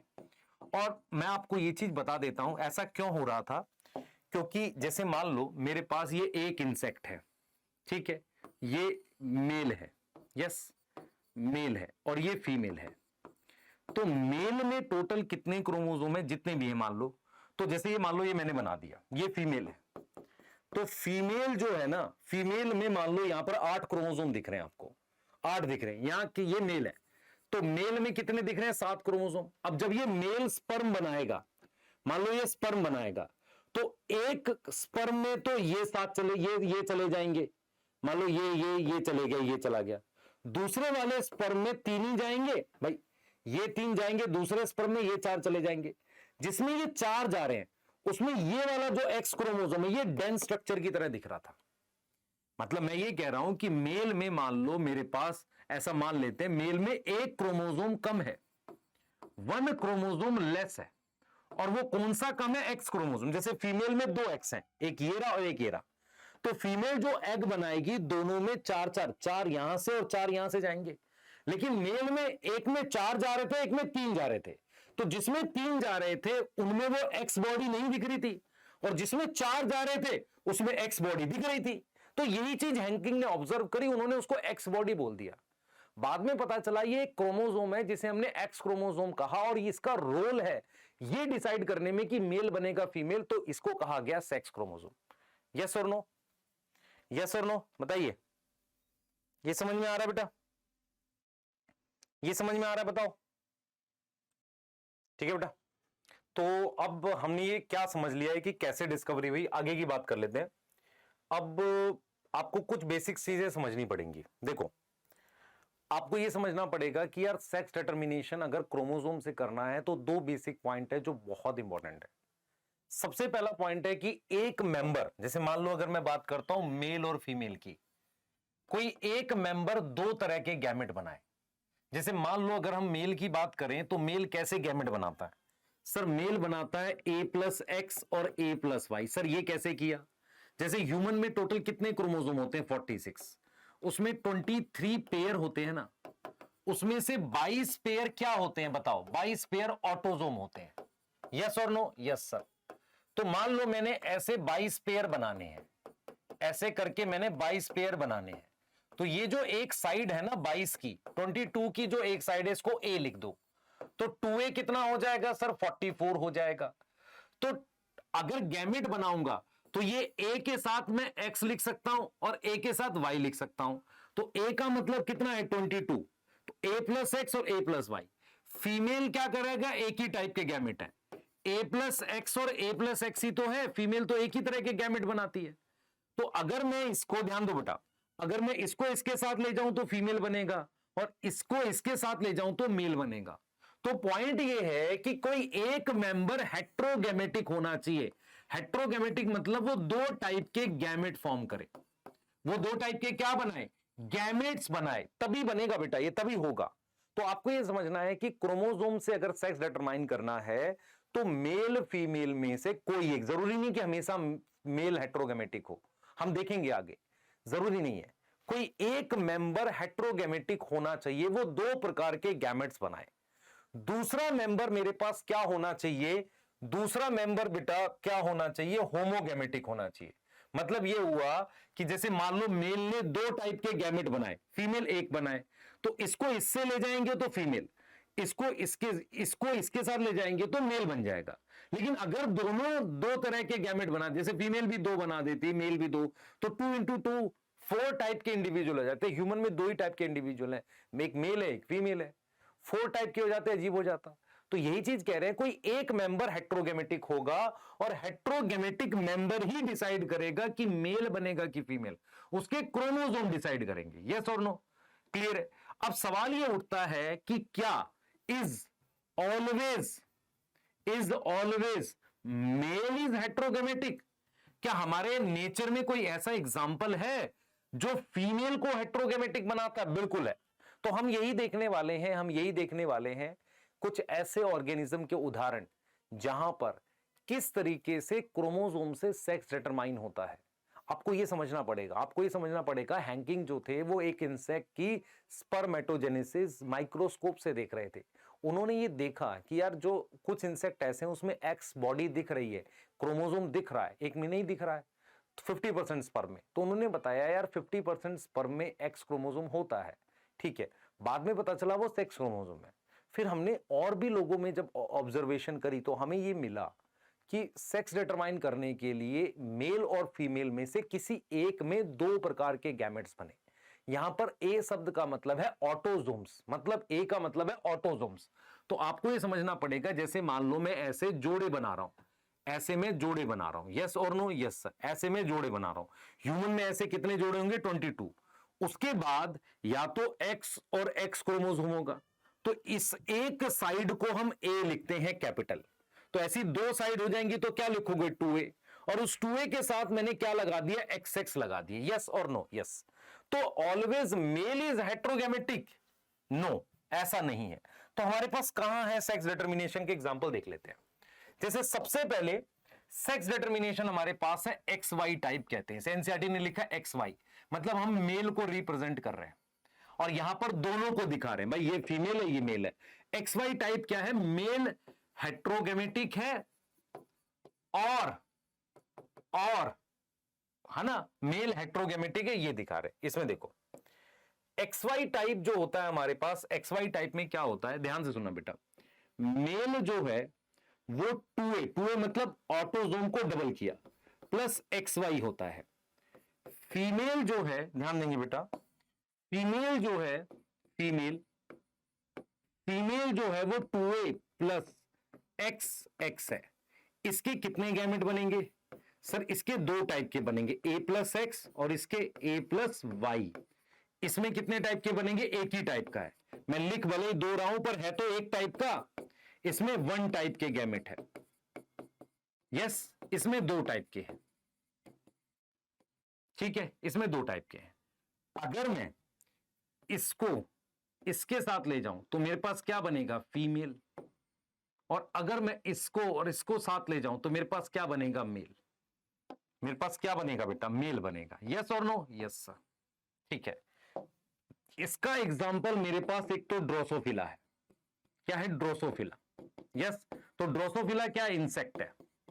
उसके अलावा मेरे पास ह्यूमन है। कुछ कोचिंग्स में या हम भी पहले पढ़ाते थे कि ड्रोसोफिला में होता क्या है, मेल और फीमेल जो है वो XY से होता तो है, पर एक्चुअल में Y क्रोमोसोम मेल नहीं बनाता। कुछ हम इस तरीके से पढ़ाते थे, पर वो अभी आपको पढ़ना नहीं, आपको सिर्फ ये समझना है कि ड्रोसोफिला और ह्यूमन में XX और XY चलता है, जिसमें मेल हेट्रोगैमेटिक है। कौन हेट्रोगैमेटिक है? मेल। और सेक्स डिटरमाइन यही करेगा। अच्छा मुझे बताओ, क्या मेल और फीमेल में क्रोमोसोम का नंबर सेम है?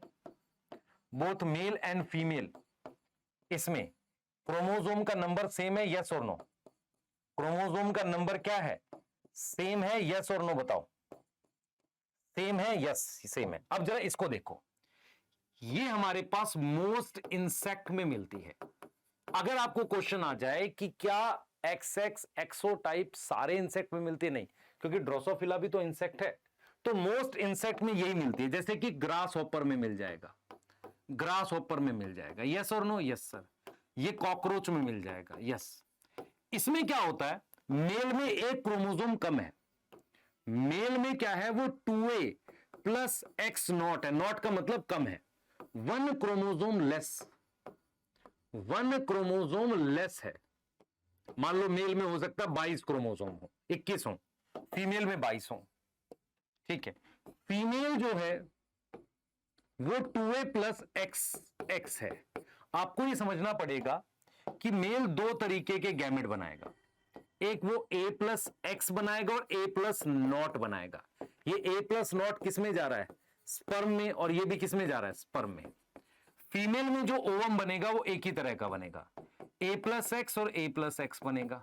यस, तो आपको ये समझना पड़ेगा ये ओवम है। यस, तो अगर मैं इन दोनों को मिक्स करूंगा तो फीमेल बनेगा। यस, और मैं अगर इसको इसके साथ मिक्स करूंगा तो मेरे पास मेल बनेगा। मेल में क्रोमोसोम एक कम है, आप समझ लो ध्यान से। अच्छा, मेल हेट्रोगैमेटिक है कि नहीं बताओ? क्योंकि मेल में क्या है, सिंस मेल में क्या है, वन क्रोमोसोम लेस है, एक क्रोमोसोम कम है, तो मेल क्या हो गया? हेट्रोगैमेटिक हो गया। तो अगर आपको क्वेश्चन आए मेल हेट्रोगैमेटिक है और उसमें क्रोमोसोम संख्या बराबर है मेल फीमेल में, ये एग्जांपल है XY टाइप। अगर आपको क्वेश्चन आता है कि मेल और फीमेल में से फीमेल में क्रोमोसोम एक एक्स्ट्रा है, या बोल सकते हैं ज्यादा, मेल में कम है, तो मेल दो तरह के गैमेट बनाएगा। एक स्पर्म में मान लो उसके 10 क्रोमोसोम है या 11 क्रोमोसोम है, तो दूसरे स्पर्म में उसके 9 या 10, मतलब मान लो 11 है ओवम में, तो स्पर्म में कितने हो, सॉरी मेल क्या करेगा, दो तरह के स्पर्म बनाएगा। एक स्पर्म में 11 है तो दूसरे में 10 है। ये चीज समझ में आ रही? अगर उसमें टोटल 21 क्रोमोसोम है, 21 क्रोमोसोम है, इस तरीके से बनेगा। ठीक है, और ये मोस्ट इंसेक्ट में, ध्यान रखना, मोस्ट इंसेक्ट में ये वाली होती है, इसे एक्सोटाइप कहते हैं, और सम इंसेक्ट में ये वाली होती है। अब एक और एग्जांपल है जिसमें ZZZW चलता है। अब ये क्या होता है बेटा, इसमें बर्ड्स में मिलता है ये। सर हमारी कोचिंग में प्लांट्स भी लिखवाए थे कि सर प्लांट्स भी याद कर लो, XXXY में नहीं करने, तेरी एनसीईआरटी में जो है तूने वही करना है। मैं फिर बोल रहा हूं बेटा, मेरा ये काम है आपको वो कंटेंट पढ़ाना जो आएगा। पढ़ा हम सब सकते हैं, मान लो मैं पूरी बुक पढ़ा दूं 4-5 तरह की, दिनेश, सुरेश, रमेश, महेश, पर उससे फायदा क्या है तुझे? उससे मैं अपना ज्ञान तुझे दे रहा हूं, पर वो ज्ञान एग्जाम के लिए ओरिएंटेड नहीं है। तो तुझे यहां पर क्या देखना है, बर्ड जो होती है बेटा, बर्ड में मेल होमोगेमेटिक है। मेल क्या है, 2A + ZZ है, तो मेल क्या हो गया, होमोगेमेटिक हो गया। इसका मतलब दोनों स्पर्म एक जैसे बनेंगे। फीमेल हेट्रोगेमेटिक है, फीमेल क्या है, 2A + ZW है। तो इसमें सेक्स कौन डिटरमाइन कर रहा है, सेक्स डिटरमाइन कर रहा है female, sex determine by female. Female क्या कर रहा है, सेक्स डिटरमाइन कर रहा है। ठीक है, तो हमने यहां पर टाइप ऑफ सेक्स डिटर्मिनेशन की बात करी है। पहली हमने बात कर ली है, ध्यान से सुनेंगे, पहली हमने बात कर ली है टाइप ऑफ सेक्स डिटर्मिनेशन की, हम बात कर रहे हैं। पहली हम बात कर रहे हैं बेटा एक्स नॉट टाइप, उसमें मेल हेट्रोगेमेटिक है। एग्जाम्पल मेरे पास ग्रास हॉपर, यस। दूसरी हम बात कर रहे हैं एक्स वाई, उसमें भी मेल हेट्रोगेमेटिक है, उसमें ड्रोसोफिला और ह्यूमन। ऐसे डायरेक्ट क्वेश्चन आएंगे। तीसरी मेरे पास है ZW, जो हेट्रोगेमेटिक है, उसको लिखना है, उसमें फीमेल हेट्रोगेमेटिक है, और उसका एग्जांपल है बर्ड्स, यस, बर्ड्स एग्जांपल। ठीक है, क्लियर है, ठीक है। तो आगे हम लोग बात कर लेते हैं इसमें, ठीक है। तो हम बात करते हैं क्वीन, क्वीन हमारे पास, ठीक है, क्वीन की हम बात कर रहे हैं, ठीक है, क्वीन की हम बात कर रहे हैं, ठीक है। क्वीन हमारे पास बेटा, अब एक और मैं एग्जांपल आपको दिखा रहा हूं कि यार एक सिलेबस में आपके ऐड हुआ था बाद में, हनी बी। हनी बी जो होता है, हनी बी, हनी बी में कितने क्रोमोसोम होते हैं? सबसे पहले सुनो, हनी बी एक सोशल इंसेक्ट है। कैसा इंसेक्ट है? सोशल।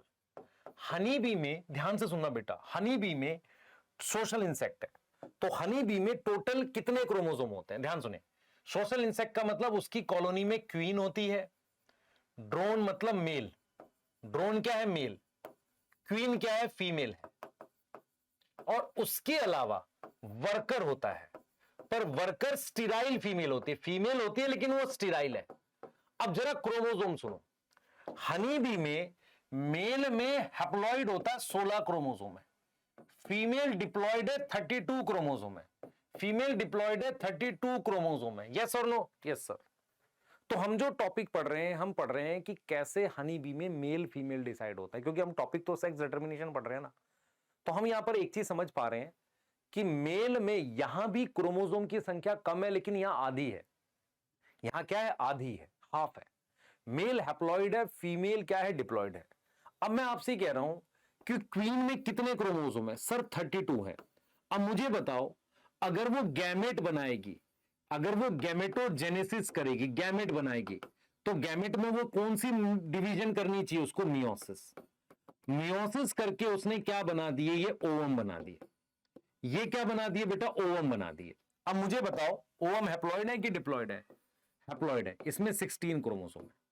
ओवम क्या है? हैप्लॉइड है, यस और नो? यस।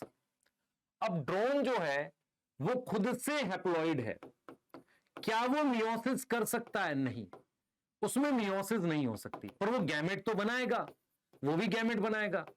अब उसने गैमेटोजेनेसिस से ये स्पर्म बनाए, लेकिन जो ये स्पर्म बनाए उसने करी माइटोसिस। मैं रिपीट कर रहा हूं बेटा, स्पर्म के अंदर 16 क्रोमोसोम है, इधर देख, ड्रोन में ये 16 क्रोमोसोम है, स्पर्म में भी 16 है, तो उसको ने गैमेटोजेनेसिस तो करी, पर उसने कौन सी डिवीजन करी? माइटोसिस।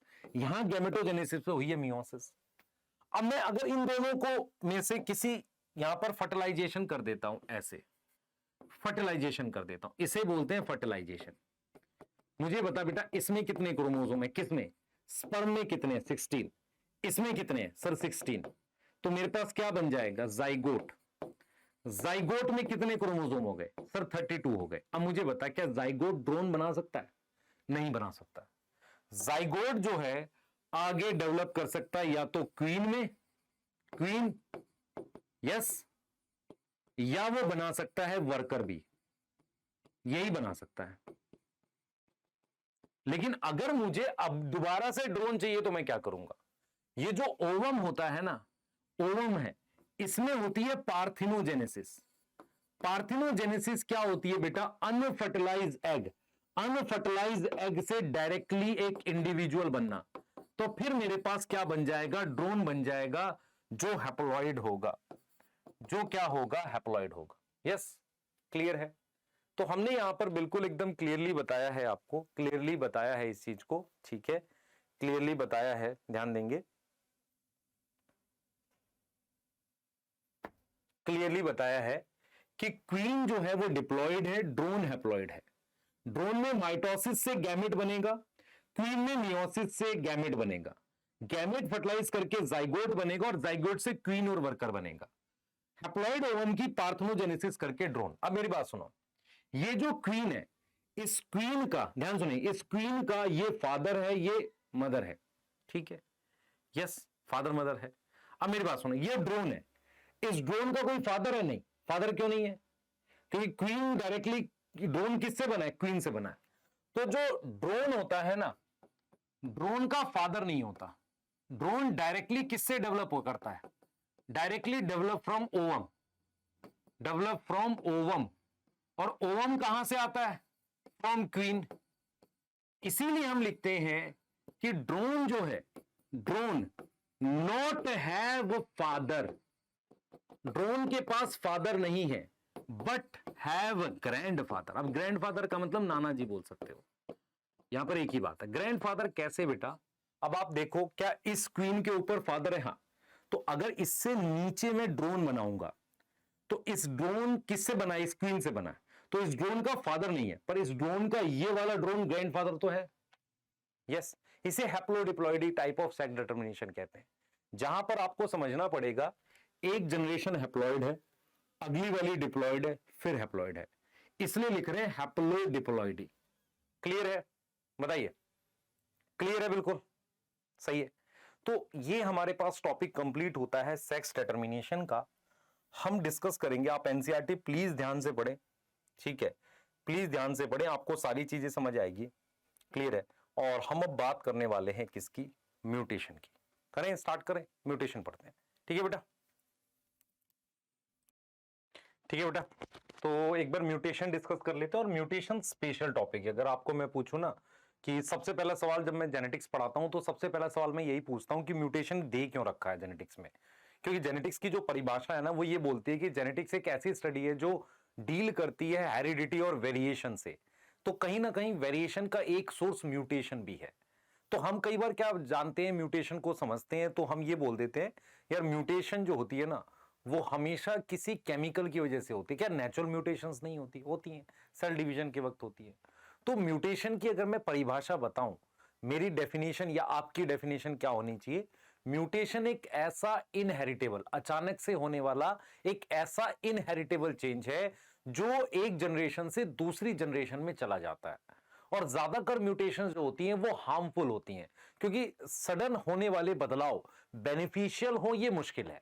लेकिन ये जो म्यूटेशंस होती है रैंडम होती है, नेचर इनमें से बेनिफिशियल अपने आप सिलेक्ट करती है। मेरी बात समझ में आ रही है? तो म्यूटेशन को अपने अगर डिफाइन करें तो हम लिख सकते हैं इट इज सडन, सडन मतलब अचानक से, inheritable change, it is sudden inheritable change. किसमें चेंज कर रहे हैं?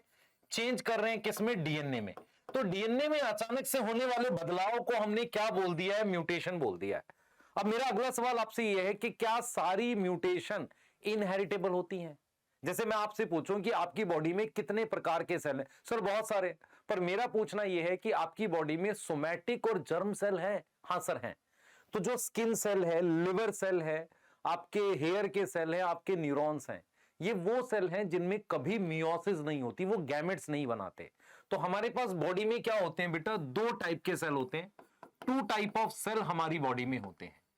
एक सेल हमारे पास होता है सोमैटिक सेल, सोमैटिक सेल। एक हमारे पास होता है जर्म सेल। क्या दोनों तरह के सेल में म्यूटेशन पॉसिबल है? यस, म्यूटेशन दोनों में पॉसिबल है। म्यूटेशन क्या है? दोनों में पॉसिबल है ना, म्यूटेशन अकर इन बोथ, दोनों तरह के सेल्स में म्यूटेशन होती है। लेकिन अगर मैं आपसे सवाल पूछूं, क्या दोनों तरह की म्यूटेशन एक जनरेशन से दूसरी जनरेशन में चली जाएगी? आपकी बॉडी में अगर स्किन सेल में कोई म्यूटेशन हो, क्या वो आपकी आने वाली पीढ़ियों में जाएगी? नहीं जाती है। तो हम फिर इस डेफिनेशन को ऐसे क्यों लिखते हैं कि ये इनहेरिटेबल चेंज है? हमें तो ये लिखना चाहिए कि it is change in DNA, जिसे हम म्यूटेशन कहते हैं, पर इसे हम इनहेरिटेबल क्यों लिखते हैं? इसका क्या कारण है? क्या आपने कभी सोचा इस बात को? हम इस बात को इसलिए लिखते हैं बेटा, क्योंकि यहां पर इनहेरिटेबल शब्द के दो मतलब निकलते हैं। पहला मीनिंग निकलता है कि आने वाली पीढ़ी, आने वाली जनरेशन में जाना।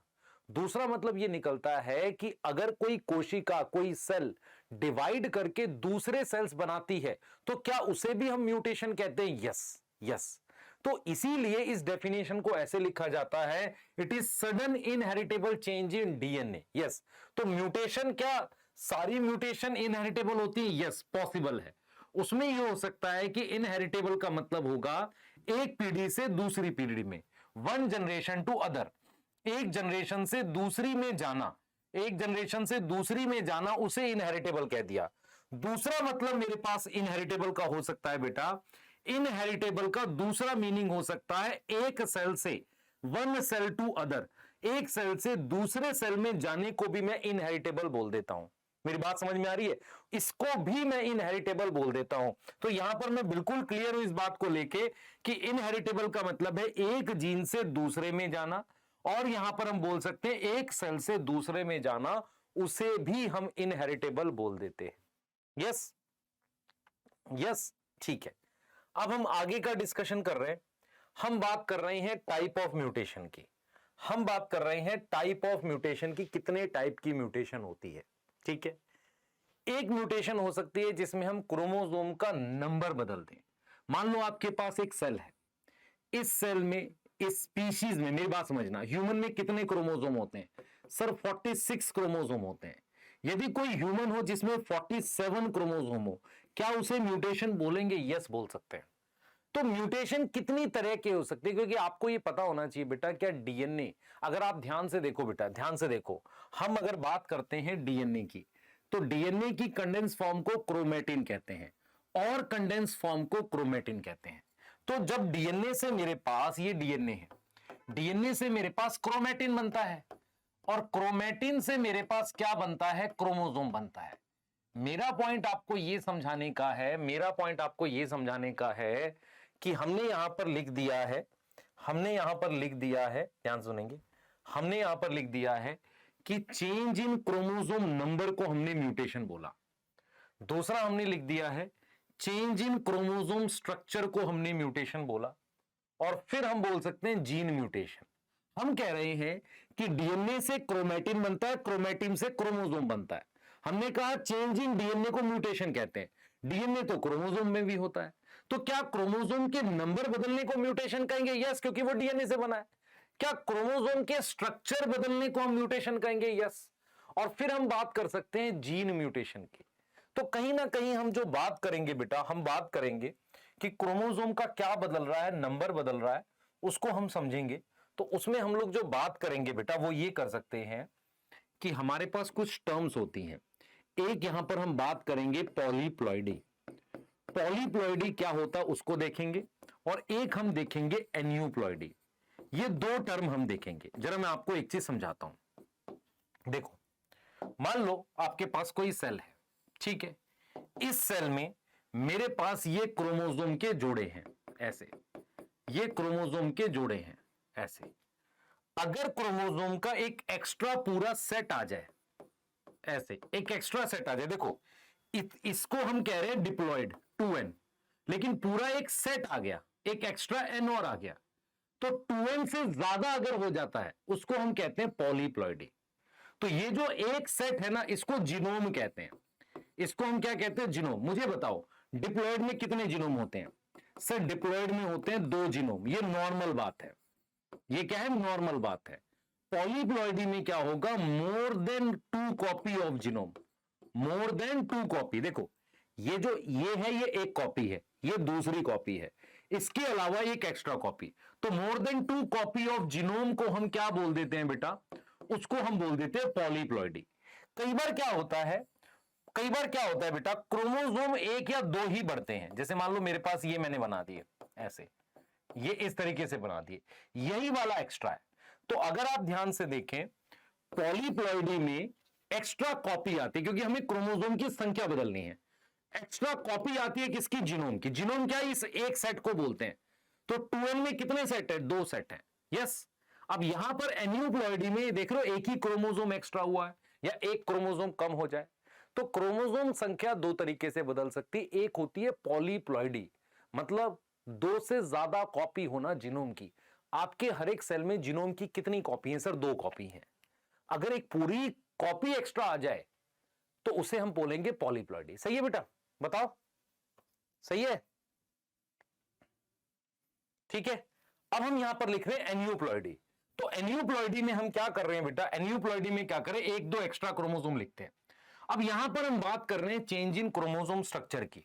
मान लो मैंने ये क्रोमोसोम स्ट्रक्चर ऐसे बना दिया, अगर यहां से इस क्रोमोसोम पर कुछ टूट फूट हो जाए, कुछ ऐसे ब्रेक कर जाए, या कोई पार्ट एक्स्ट्रा यहां पर आकर जुड़ जाए, इसको कहते हैं क्रोमोसोम के स्ट्रक्चर में बदलाव होना। और इसके लिए एनसीईआरटी एक टर्म भी यूज करती है, क्रोमोसोमल अबरेशन।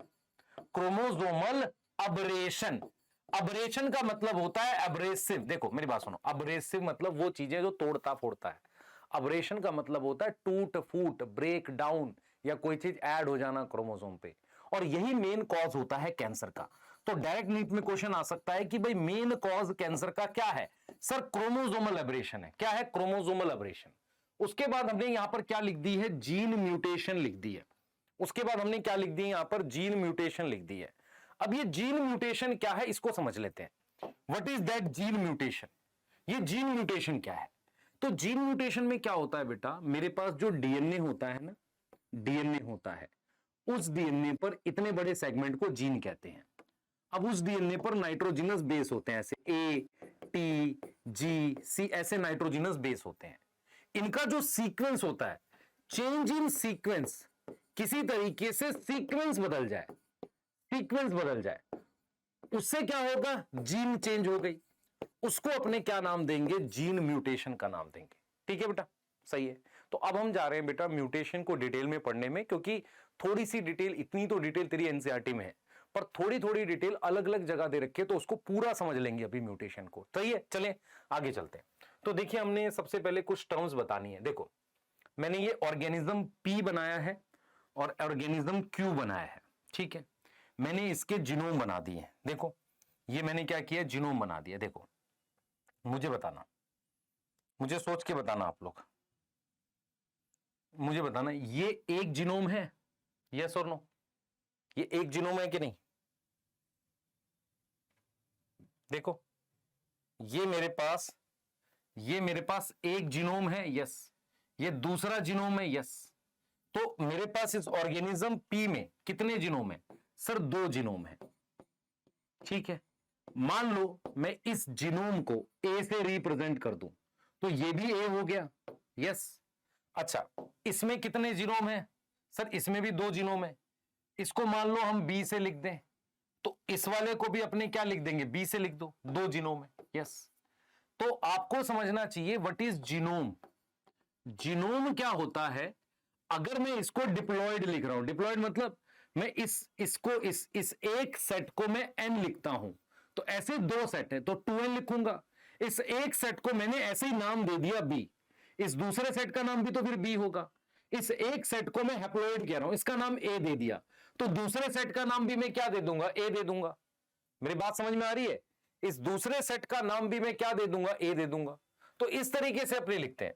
तो जीनोम क्या होता है बेटा, जीनोम होता है haploid set of chromosome, haploid set of chromosome, yes. और इसको अपने लिखते कैसे, ऐसे लिख देते हैं, 2n लिख देते हैं, ठीक है, क्योंकि 2 कॉपी है। अब बात करते हैं क्रोमोसोम नंबर के चेंज की। सबसे पहले हमने यहां पर लिखी है पॉलीप्लॉइडी। प्लॉइडी शब्द का मतलब होता है कितने सेट हैं, प्लॉइडी मान लो मैं कहता हूं कितने set, how many set, how many set, एक सेट को अपने लिखते हैं एन, हैप्लॉइड। और ऐसा हमारे पास क्या किसमें होता है, गैमेट्स में। किसके सेट बेटा, क्रोमोसोम के। देख ये देख, इसको एक सेट लिखा है, इतने को एक सेट लिखा है, ये एक सेट है, अलग ऑर्गेनिज्म में एक सेट है, तो एक सेट को अपने हैप्लॉइड लिखते हैं। अगर दो सेट होंगे तो क्या लिखोगे, 2n, डिप्लॉइड। तो what is definition of polyploidy, more than 2 copies. क्या 2 कॉपीज हो सकती हैं, हो सकती है। More than 2 copies of genome, उसको अपने ने क्या लिख दिया बेटा, पॉलीप्लॉइडी लिख दिया।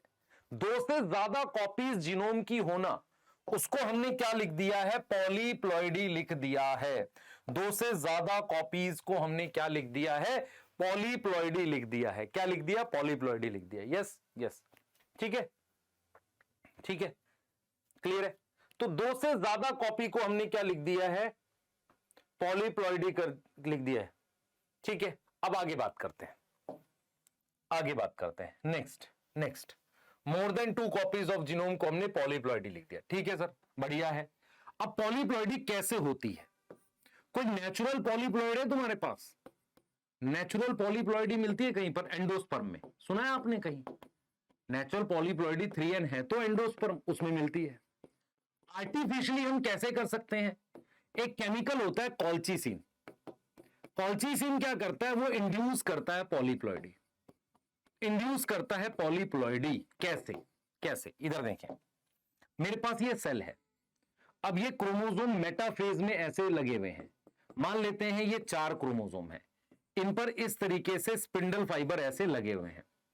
अब क्या हो कि अगर ये सिस्टर क्रोमेटिड आपस में अलग हो जाएं, ऐसे सिस्टर क्रोमेटिड, ये देख रहे हो क्रोमोसोम है ऐसे, ये और ये सिस्टर क्रोमेटिड, ये आपस में अलग हो जाएं, मतलब ये वाला और ये वाला आपस में अलग हो जाएं, लेकिन अलग अलग सेल में ना जाएं। यहां पर अभी कितने क्रोमोसोम थे, 4, अभी कितने हो गए, 8, क्रोमोसोम डबल हो गए, यहां से डबल हो गए। ऐसा कौन करता है, कॉल्चिसिन करता है। तो कॉल्चिसिन कैसे पॉलीप्लॉइडी करता है, वो प्रिवेंट कर देता है स्पिंडल फॉर्मेशन, प्रिवेंट कर देगा क्या, स्पिंडल फॉर्मेशन बनने नहीं देगा। और किस फेज में, माइटोसिस के मेटाफेज में। तो कॉल्चिसिन एक केमिकल होता है जिसको अगर आप सेल डिवाइड कर रहा है ना, मान लो कोई सेल डिवीजन हो रही है, उस पर डाल दो, उसके अंदर अगर वो चला गया सेल के अंदर, तो मेटाफेज में स्पिंडल फाइबर को बनने नहीं देगा। अगर स्पिंडल फाइबर नहीं बने तो सिस्टर क्रोमेटिड अलग हो जाएंगे, पर रहेंगे वो एक ही सेल में, सेल डिवाइड नहीं करेगा। तो उस एक सेल में क्रोमोसोम की संख्या डबल हो गई। यस, मेरी बात समझ में आ रही है। उसको हमने क्या बोल दिया बेटा, उसको हमने बोल दिया पॉलीप्लॉइडी। तो पॉलीप्लॉइडी नेचुरल भी होती है, ऐसा नहीं है, नेचुरल होती है, एंडोस्पर्म।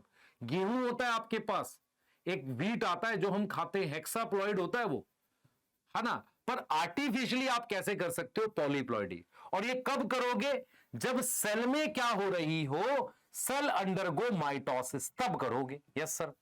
अब आते हैं एन्यूप्लॉइडी की बात करते हैं, एन्यूप्लॉइडी की बात करते हैं। एन्यूप्लॉइडी क्या होगा, आप समझे ध्यान से।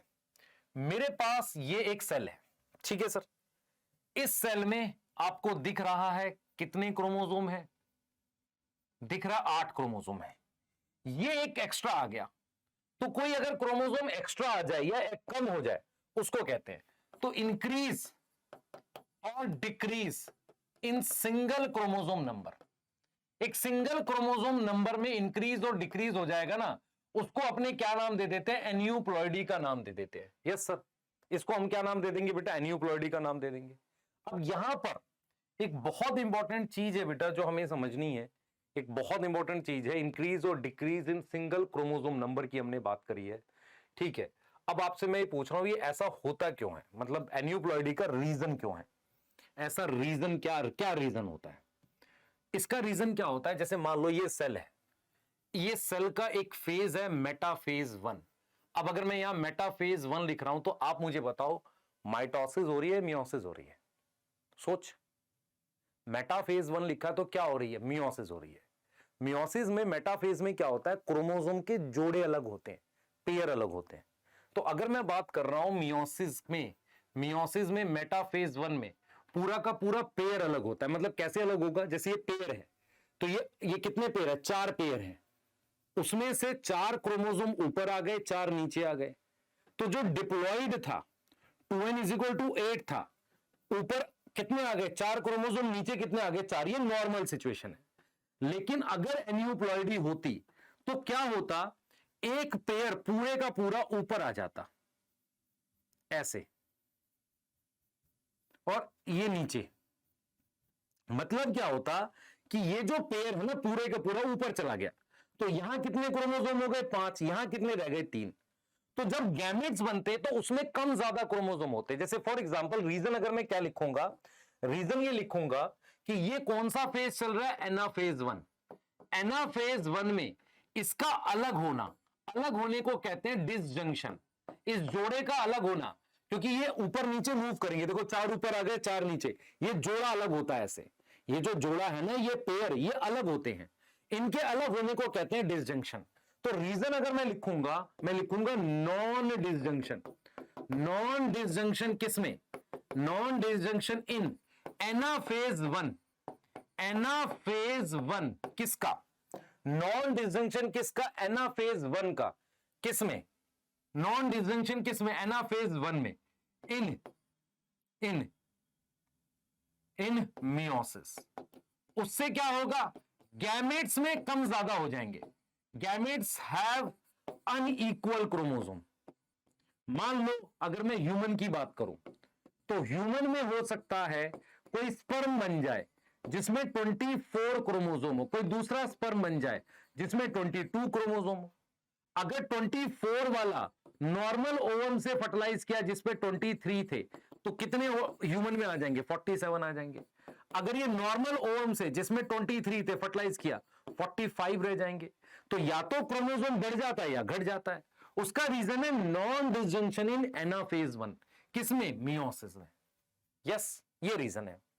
तो आपको समझना पड़ेगा कि एन्यूप्लॉइडी में एक या एक से ज्यादा क्रोमोसोम की संख्या घटती है। रीजन क्या है? एनाफेज में क्रोमोसोम के जोड़े अलग होते हैं, वो अलग नहीं। अच्छा, यहां पे कई बार पढ़ के कुछ बच्चों को लगेगा कि यार क्या ये सिर्फ मेल में होता है? नहीं, फीमेल में भी होता है, बल्कि फीमेल में ज्यादा होता है। फीमेल में क्या होता है, ऐसे केस देखे गए हैं कि जिन फीमेल में हायर एज में चाइल्ड बर्थ होती है, 40, 41, 42, 45, उस एज में जब उनके गैमेट्स बनते हैं तो वहां पर नॉन डिसजंक्शन के चांसेस बढ़ जाते हैं। तो ऐसी जो डिजीज हैं उन्हें क्रोमोसोमल डिसऑर्डर कहते हैं। ये जो डिजीज बनती हैं इन्हें हम क्या बोलते हैं? क्रोमोसोमल डिसऑर्डर बोलते हैं। तो क्रोमोसोमल डिसऑर्डर का जो मेन रीजन है वो क्या है? Non disjunction. क्रोमोसोमल डिसऑर्डर का जो मेन रीजन है वो क्या है बेटा? वो है मेरे पास नॉन डिसजंक्शन। यस,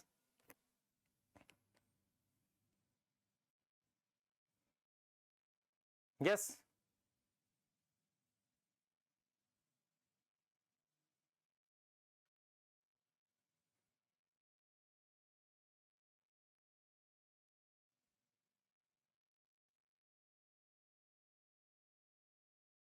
ठीक है, क्लियर है। आइए आगे बात कर लेते हैं। अब जरा समझते हैं चीजें और।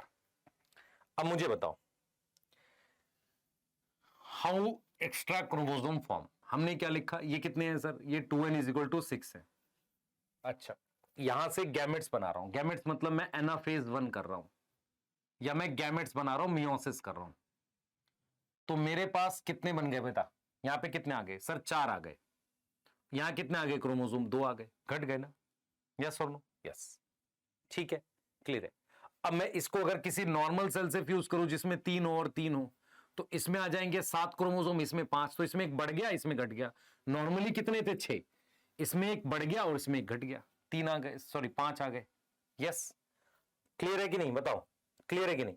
अब यहां पर कुछ टर्म्स हैं जो आपको समझनी पड़ेंगी। देखो, अगर अगर क्रोमोसोम, ध्यान से सुनो बेटा, देख इधर देखना ध्यान से। मान लो ये एक कंडीशन है, इस कंडीशन में मुझे बताना, ये कंडीशन है ऐसे, ठीक है,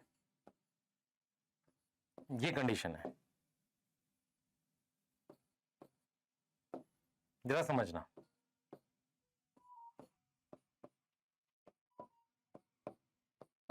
मैं एक बार फिर से क्रोमोसोम ड्रॉ कर दूं सारे। भाई मैंने ये नॉर्मल केस बना दिया, ठीक है। अब जरा समझते रहना, ध्यान से देखना बेटा, इधर ध्यान से देखना, ठीक है, यहां ध्यान से देखना एकदम, ठीक है, ध्यान से देखो। मैं आपसे कह रहा हूं कि मान लो मैं इंक्रीज करता हूं क्रोमोसोम, इंक्रीज इन क्रोमोसोम यहां दिखाता हूं आपको, मैंने ये वाला एक्स्ट्रा दिखा दिया, तो इसकी क्या हो गई, एक्स्ट्रा कॉपी होगी। इसको कैसे लिखूंगा, 2n+1, तो इसे लिखते हैं ट्राइसोमी। ट्राइसोमी कैसे हो गया, इस वाले जोड़े की एक एक्स्ट्रा कॉपी आ गई है। अब मान लो मैंने यहां भी एक कर दिया और यहां भी एक एक्स्ट्रा कर दिया, तो इसको कैसे लिखोगे, इसको लिखोगे 2n+1+1, तो इसको लिखोगे डबल ट्राइसोमी। क्या लिखोगे, डबल ट्राइसोमी, यस, इसको क्या लिखोगे, डबल ट्राइसोमी। क्लियर है, बताओ, ठीक है बेटा, इधर देखना ध्यान से, मेरी बात सुनो, ध्यान से देखना, ये एक्स्ट्रा एक सिंगल एक्स्ट्रा है, यहां पर ये भी एक्स्ट्रा है और ये भी एक्स्ट्रा है, दो एक्स्ट्रा है ना, एक ये एक्स्ट्रा हो गया और एक ये एक्स्ट्रा हो गया, डबल ट्राइसोमी।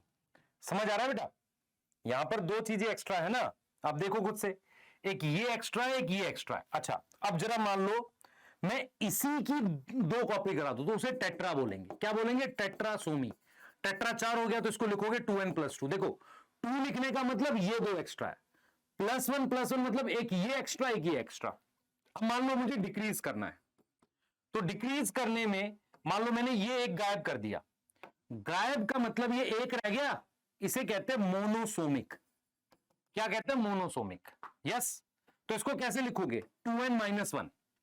अब यहां देखो एक बार, यहां पर मेरे पास मान लो मैंने एक ये गायब कर दिया और एक ये गायब कर दिया, तो इसको मैं क्या लिखूंगा, ध्यान सुने, इसको मैंने लिखा मोनोसोमिक, इसको मैं लिखूंगा क्या, डबल मोनोसोमिक। इसको मैं क्या लिखूंगा, डबल मोनोसोमिक, यस। तो 2n-1-1, और यहां पर मैंने पूरा क्या करा, देख बेटा, मैंने पूरा पेयर गायब कर दिया ये, तो पूरे पेयर गायब होने को लिखेंगे नलिसोमिक। तो ये कुछ टर्म्स हैं। सोमी शब्द का मतलब होता है क्रोमोसोम, यहां पर सोमी शब्द का मतलब क्या, क्रोमोसोम है।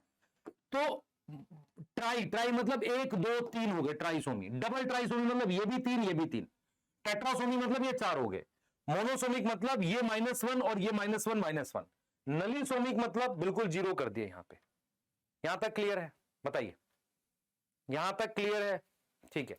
तो हम यहां पर एग्जांपल्स देख पाएंगे आपको, जैसे हमारे पास ट्राइसोमी के जो एग्जांपल है ना, ह्यूमन में ट्राइसोमी के एग्जांपल हैं। एक है क्लेनफेल्टर सिंड्रोम, और एक है हमारे पास डाउन सिंड्रोम। डाउन सिंड्रोम ये दो डिजीज हैं जिसमें 47 क्रोमोसोम होते हैं, 47। अच्छा, एक टर्नर सिंड्रोम होता है जिसमें 45 होते हैं। आप सोच सकते हो 45 कैसे आया होगा, 23 का स्पर्म हो सकता है 22 वाले ओवम से फर्टिलाइज किया हो, तो टर्नर में कितने आ गए, 45 आ गए। तो वो टर्नर किसका एग्जाम्पल है, मोनोसोमिक का। ये ट्राइसोमिक का एग्जाम्पल हो सकते हैं, पर मैं आपको समझाऊंगा क्लेनफेल्टर क्यों नहीं है ट्राइसोमिक का एग्जाम्पल, ठीक है, क्लियर है, सही है। तो ये वर्ड समझ में आ गए, trisomy, double trisomy, tetrasomy, monosomic, double monosomic, nullisomic, ये वर्ड आपको आ जाने। जैसे मान लो मैं आपसे कहूं, मुझे बताओ नलिसोमिक ह्यूमन में कितने क्रोमोसोम होंगे, नलिसोमिक का क्या मतलब है, 2 क्रोमोसोम कम, तो 44 आएंगे। और अगर डबल मोनोसोमिक में लिख दूं तो उसमें भी 44 आएंगे, पर फर्क क्या है, नलिसोमिक में पूरा का पूरा पेयर गायब है, और इसमें क्या गायब है बेटा, इसमें क्या गायब है, इसमें क्या गायब है, एक ये वाला गायब है और एक ये गायब है। इसमें क्या गायब है, ये वाले में पूरा का पूरा पेयर गायब है, इसलिए उसको नली कह रहे हैं, नल हो गया, नल, 0, ठीक है। हमने म्यूटेशन में बोला था कि एक तो हम पढ़ेंगे चेंज इन क्रोमोसोम, क्या, क्रोमोसोम नंबर, दूसरा हम बात करेंगे क्रोमोसोम स्ट्रक्चर में चेंज। मैं आपसे एक सवाल पूछता हूं, मैंने आपसे जब पॉलीप्लॉइडी बोला, नंबर कब चेंज होते हैं, किसी चीज के नंबर कब चेंज होते हैं, जब वो डिवाइड करता है। जब कोई कोशिका का विभाजन होगा, कोई कोशिका, कोई सेल डिवाइड करेगा, उसी वक्त उसके नंबर्स में चेंज आता है। लेकिन आपके स्किन सेल में अगर कोई म्यूटेशन हो रही है, डिवाइड नहीं कर रहे, तो किस प्रकार की म्यूटेशन होगी, उनके क्रोमोसोम के स्ट्रक्चर में बदलाव आएगा। तो जरा आप ये देखें, हमारे पास 1 2 3 4 5 6 7, ठीक है, ये हमारे पास है, ये हमारे पास है, ठीक है। चलिए अब मैं क्या कर रहा हूं देखना जरा, मान लो मैं इस तरीके से आपको ये बना के दिखा रहा हूं, पहले जरा समझना। ये नंबर खामखा डाल दी मैंने, ऐसी डाल दी, हाँ सर कोई बात नहीं, इधर देखो, देखियो, मान ले मैं इधर की बात नहीं कर रहा हूं अभी, ये छोड़ देते। यहां पर ए बी सी, डी गायब है, यहां पर मैंने लिखा ए बी डी, बीच में से सी गायब है। तो अगर एंड से गायब होता है, एंड से होता है, तो उसको हम बोल देते हैं डिलीशन। कहीं बीच में से गायब है, उसको बोल देते हैं डेफिशिएंसी, मतलब कोई पार्ट रिमूव हो गया। तो डिलीशन और डेफिशिएंसी में क्या हो गया, कोई पार्ट रिमूव हो गया, यस और नो? Yes sir. ऐसा हो सकता है कि क्रोमोसोम का कोई पार्ट एक्स्ट्रा आ जाए, जैसे ए बी सी डी ये आ गया, तो मेरे पास सी और डी एक्स्ट्रा आ गया। इसको अपने कह सकते हैं डुप्लीकेशन। क्या बोलते हैं? डुप्लीकेशन, मतलब ये वाला पार्ट एक्स्ट्रा आ गया। यस, जो क्वेश्चन आया था नीट में वो ये आया था बेटा, आपको समझना पड़ेगा। जैसे मान लो मैंने ये एक क्रोमोसोम बनाया, एक इसका जोड़ा बनाया, ये ठीक है, इसका पार्ट यहां चला गया और इसका पार्ट यहां चला गया, ये पार्ट एक्सचेंज हो गया। इसको अपने क्या बोलते थे? Crossing over. क्रॉसिंग ओवर कब होता था? जब ये क्रोमोसोम कैसे हैं? होमोलोगस पेयर है। होमोलोगस पेयर के किसके बीच में? ये और ये क्या थे? Non sister. Non sister chromatid के बीच में जब एक्सचेंज होता है, मतलब ये पार्ट इधर, ये पार्ट, इसको क्या बोलते हैं अपने? क्रॉसिंग ओवर बोलते हैं। यस, ये पढ़ा था हमने। ये नॉर्मल केस है। ये कब होता है? पैकेटीन में, जब मियोसिस होती है, नॉर्मल चीज है।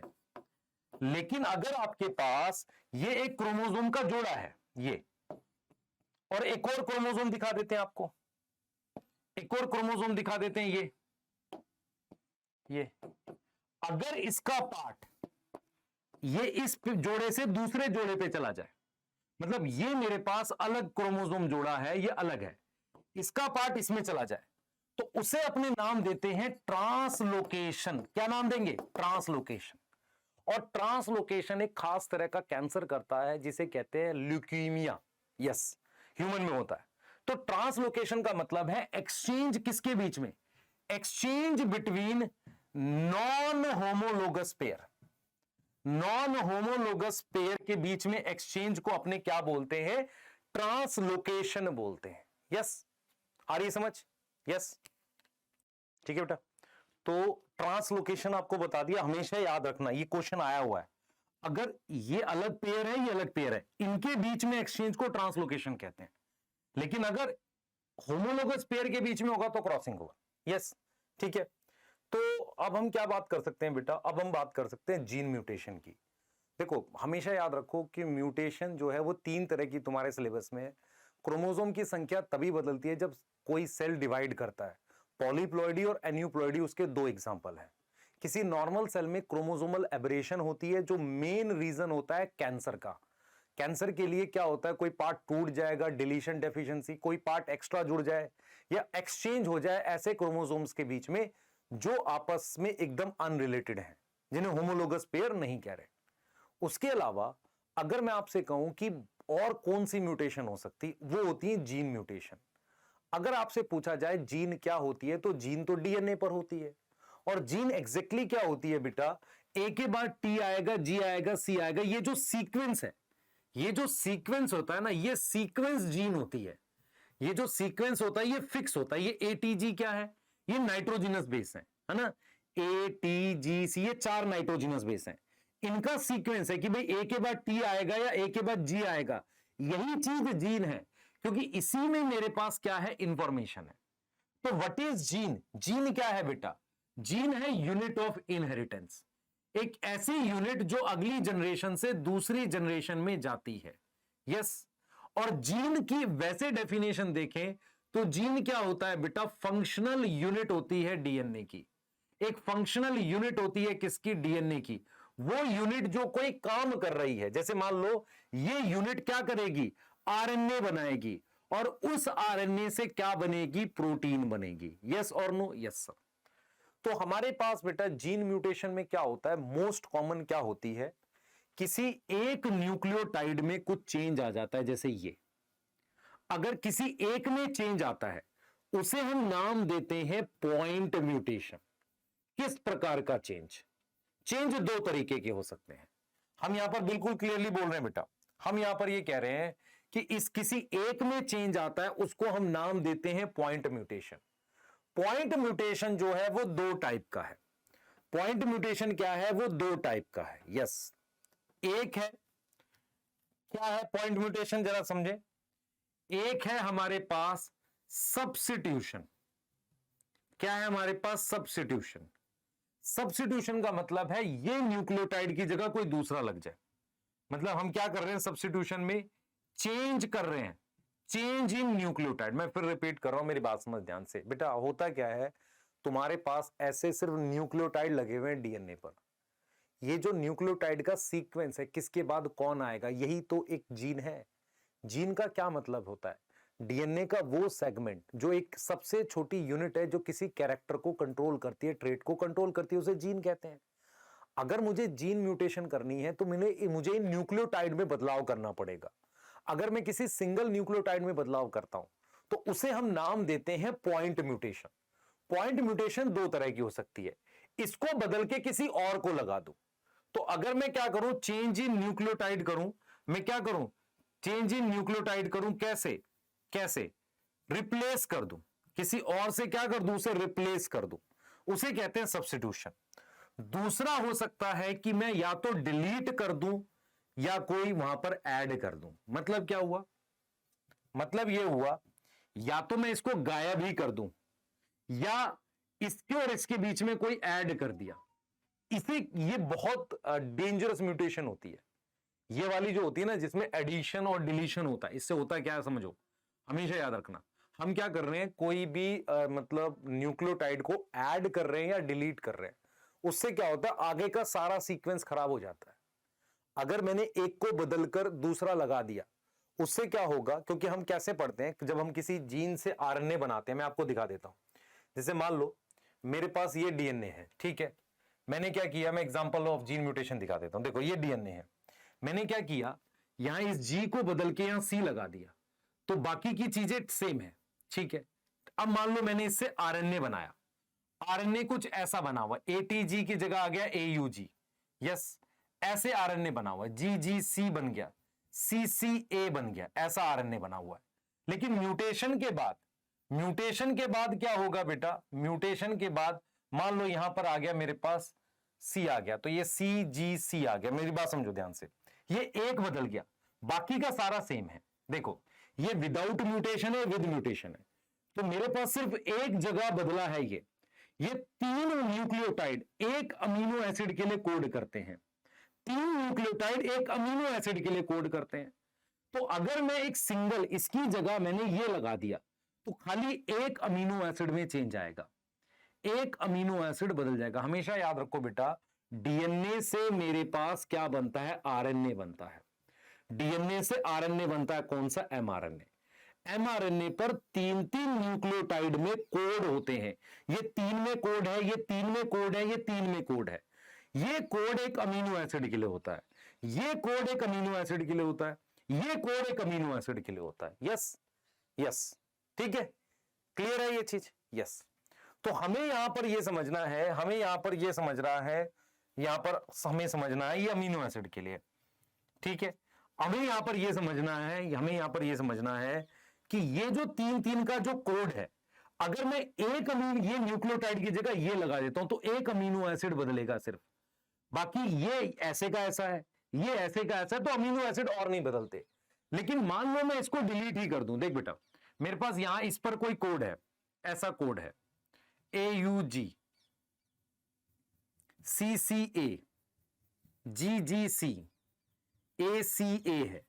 अब मान ले मैंने एक डिलीट कर दिया, ये कोड था यहां पर AUG, मैंने इसको डिलीट कर दिया, तो डिलीट करने के बाद कोड क्या हो जाएगा, CAG, फिर GCA,